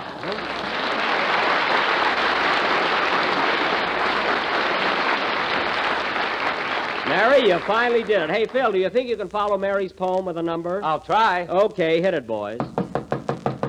Wait a minute. Come in. Mr. Benny? Yes? Oh, Happy New Year, Happy New Year, to the greatest man I know. And I bring you fondest greetings. There's a wagon. I must go. Well, I'm glad they let him out for our program. Play, Phil.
That was Say It With a Kiss, played by Phil Harris and his original orchestra. And now, ladies and gentlemen... Original? Yeah. Wait a minute, Jack. This isn't the band I started out with. I don't mean that, Phil. I mean when they look at their music, they still play something original. And speaking of the band, Phil, you'd think that they could start out the new year by dressing a little better. Where'd they get those awful-looking neckties? Aren't they atrocious? They certainly are. Where'd they get them? I gave them to them for Christmas. Oh. And say, and that reminds me, Phil, that was some Christmas present you sent me. You must have been under the weather when you bought it. Oh, no, I wasn't. I was sober as a judge when I bought your gift. You were not. I was, too. Then let me ask you something. What use have I got for a porthole?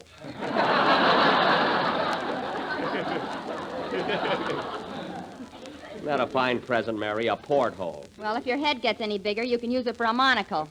All right, don't make it any worse than it is. Oh, hello, Kenny. Hiya, Jack. Happy New Year. Well, Kenny, I see you're still celebrating. You must have had a good time last night. I'll say, I didn't get to bed until 10 o'clock. Gosh, I'm a wreck. Kenny, how can you be a wreck if you went to bed at 10 o'clock? I slept in a folding bed and I forgot to pull it down. Well, it's none of my business, Kenny, but would you mind telling me how you got into a folding bed without pulling it down first? I'm not going to tell till I get it patented.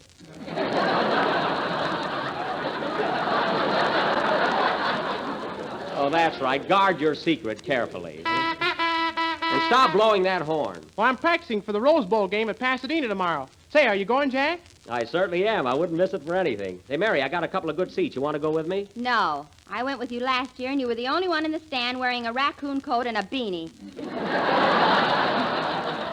Well? And the way you were waving that pennant around, I was so embarrassed. Well, what's wrong with waving a pennant? Yours said Waukegan High School on it. All right, you don't have to go with me. I'll take somebody else. You want to go with me, Kenny? Sure, but I'll have to bring my girl along. Well, I don't see how, Kenny. I've only got 2 seats. Well, I'll invite her anyway. Maybe we can lose her in the crowd.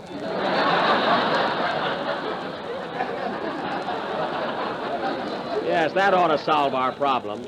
Incidentally, I mislaid my tickets somewhere in the house. I hope Rochester finds them. Hey, Jack, who do you pick to win the game, Duke or USC?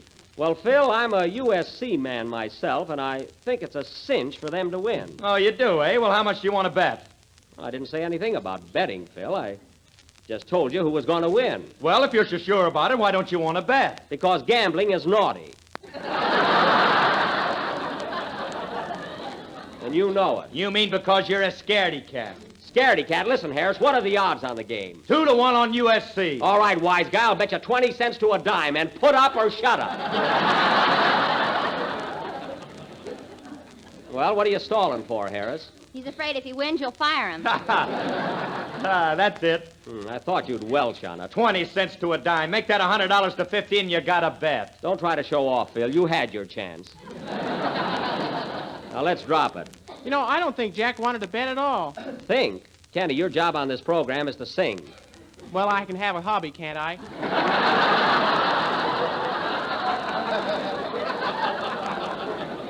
You better stick to stamps, Kenny, and go ahead with your song so we can get to do our play tonight. Okay. Hold it a minute. That must be Rochester. I asked him to call me. Hello? Hello, Mr. Benny. This is Rochester. Yeah, I was waiting for your call. Did you find my 2 tickets for the Rose Bowl game? No, I looked high and low. I can't find them anywhere. Oh, gone it. That's a shame. Well, keep on looking. They might be in the house. They must be in the house someplace. Okay. So long. So long. Say, boss, can I have tomorrow off? I got to go to a wedding in Pasadena.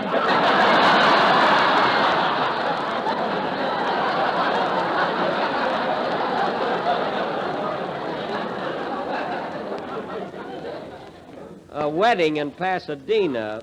Tell me, Rochester, who's getting married? What was that, boss? I said, who's getting married in Pasadena tomorrow? Oh, aunt of mine. An aunt of yours, eh? Who's she marrying? Some fella that's going to be my uncle. Uh-huh, I see. Now, at what time does this wedding take place? They kick off about 1:30. What's that? What did you say? Nothing. Keep quiet, operator. Rochester, there was no operator on the line. Now, you found those Rose Bowl tickets, didn't you? Well, You found those tickets, didn't you? Am I under oath? Answer me. Did you or did you not find those tickets? Sing, Kenny. Listen, Rochester, when I get home tonight, I want to find those 2 tickets on the dresser in my bedroom. Okay, boss. Happy New Year. Go ahead and sing, Kenny. That Rochester. The only way I can keep things in my house is to nail him down.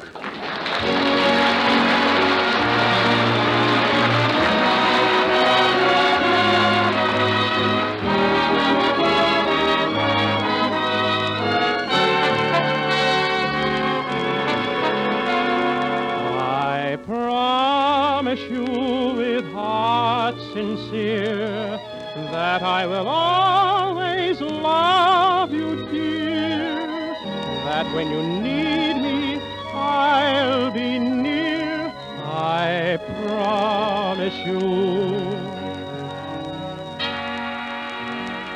My love for you is as great as a love can be, yet words couldn't quite express the way that I feel.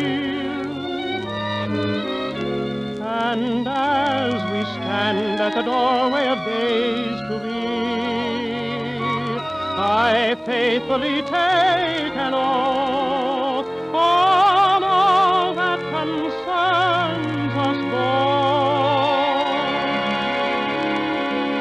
I promise you with heart sincere that I will always love you, dear, that when you need me, I'll be near, I promise you. I promise you I'll build a shrine where we can keep our love divine until the very end of time, I promise you. With every dawn that I awaken, I know my chances will increase to keep the vow I've taken, to see that your joys never cease. I promise you your heart will sing in what will seem eternal spring. I'll try to bring you everything I promise you.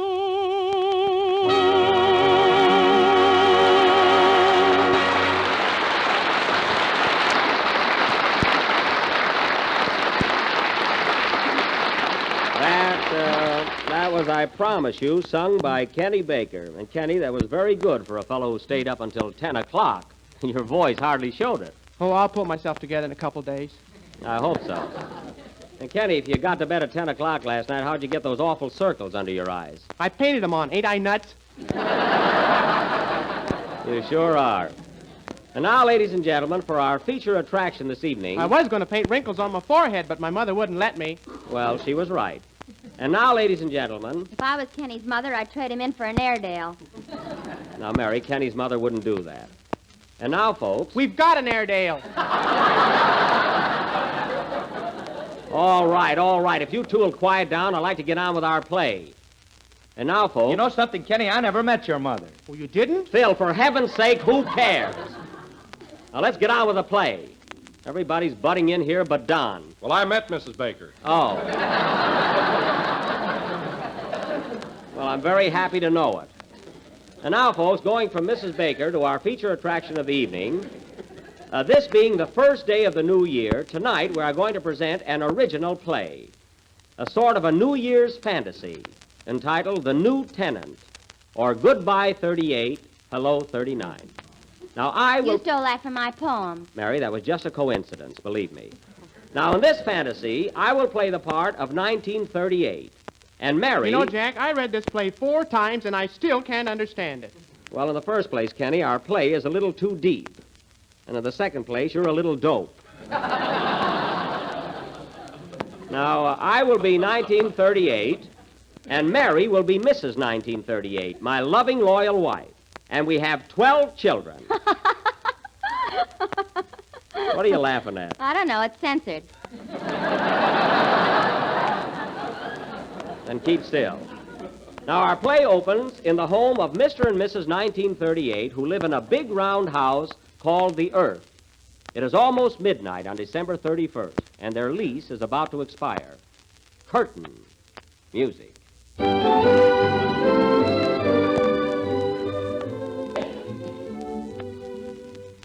Oh, Mariah. What do you want, Pa? Better hurry up with that packing. The landlord said we got to get out by midnight to make room for the new tenant. The new tenant? Who is he? Oh, some little nudist by the name of 39. He don't know what he's getting into, does he, Ma? Nope. This house sure has been a mess, ain't it? You said it. Remember a couple of months ago when the bathtub ran over and got New England soaking wet? I sure do. And say, Pa, what about the time last spring when the roof leaked and we had to hang Los Angeles out to dry? Wasn't that awful? Yep. Hey, Pa, turn on the moon. I can't see what I'm packing here. Okay. Hey, Moon. What do you want, you old fossil? I want some light down here. And quit winking at my wife. Okay. Say, you want some milk, too? Milk? Yeah, a cow just jumped over me. Well, I'll be darned. Quit gabbing, Pa. We ain't got much time. That's right. Darn those shooting stars, they're having a feud again. Doggone it, Pa. Even with all our troubles, I kind of hate to leave here. So do I. After all, we did have a lot of fun. Remember the time that scallywag Howard Hughes flew around our house in 5.5 days? Do I? He sure had me dizzy. And then that fella Corrigan. He started to fly from the kitchen to the parlor, and the darn fool ended up on the back porch. Say, Pa, did you pack up all the swing music? I'm doing it now. Flatfoot Bluesy with the Floyd. Might as well take that with us. Say, Ma, it's 5 minutes to 12. We better start rounding up the kids. Where are they? Well, January, February, and March are outside playing on a cloud. Oh, where's April? He's taking a shower. Oh, he's always doing that. The rest of them are around here someplace. Well, tell him to stick close. We're going to leave in just a few minutes. I wonder who that can be. I'll go over and see. A tisk-skit, a task-skit. Boy, am I sick of that. Well, look who's here. Who is it, Pa? It's old man Mars from across the Milky Way. Hiya, Mars. Hiya, neighbor. Heard you were leaving tonight, so thought I'd drop over and say goodbye. Well, that was mighty sweet of you. Say, I sure handed you a scare a couple of months ago, didn't I? You certainly... Hey, what was the big idea, anyway? Well, I really didn't mean it. I was lighting a cigarette, and I reached down in the Hudson River to put the match out. And what happened? Well, my hand slipped, and I gave New Jersey a hot foot. You sure did. Say, Mars, you'll have to excuse me now. It's almost midnight, and I got to be getting out of here. So long. So long.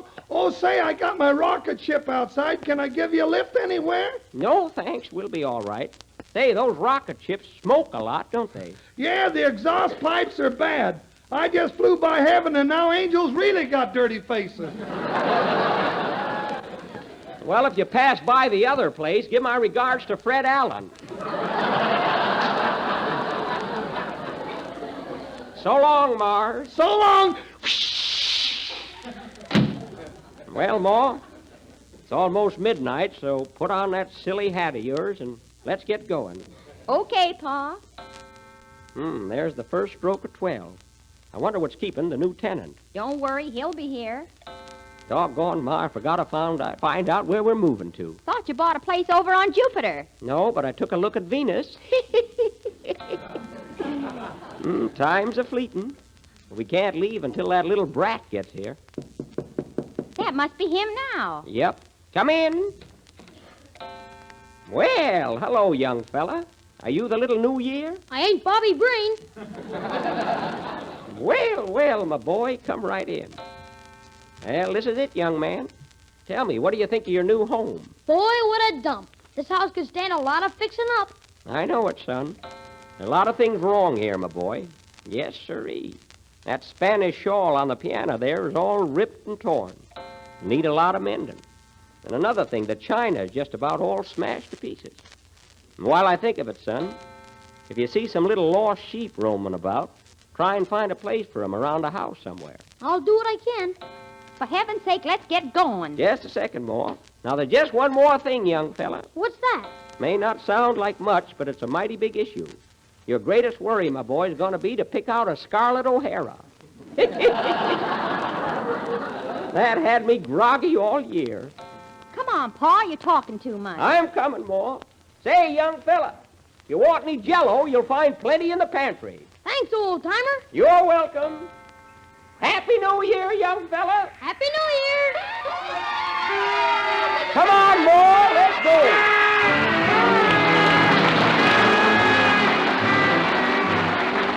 Here's a swell new dessert for the holiday season. It's one the whole family will enjoy, and it's easy to prepare. It's Jell-O butterscotch pudding. And until you've tried it, you don't know just how delicious a pudding dessert can be. Creamy smooth, rich and tasty, with that real old-fashioned butterscotch flavor that will bring the family back for more. Then try the new Jell-O vanilla pudding, tempting, delicate, and full-flavored. And a Jell-O chocolate pudding, smooth and chocolatey, the kind that Mother used to make, but far quicker and easier. For all three Jell-O puddings take next to no time to prepare. There's only a few minutes cooking required. You'll find the simple directions on every package. And these new puddings will be a real surprise to you, for they're just as good as your own. Made with the same fine, wholesome ingredients, with a taste and texture you'll say is perfect. The best way to buy is to get 3 packages at a time. So ask your grocer for Jell-O butterscotch, vanilla, and a chocolate pudding. The real homemade kind. This is the last number of the 14th program in the new Jell-O series. And we will be with you again next Sunday night at the same time. Are you listening, Tommy? And now, ladies and gentlemen, I would like to announce that in response to many, many requests, and owing to a renewed and timely interest, we are going to present our version of Walt Disney's famous picture, Snow White and the Seven Dwarfs, next Sunday night. So if you missed it the first time, folks, be sure and tune in. And if you heard it, tune in anyway, as we're going to have a brand new Prince Charming. Guess who, folks? Oh, Andy, you gave it away. Good night, folks.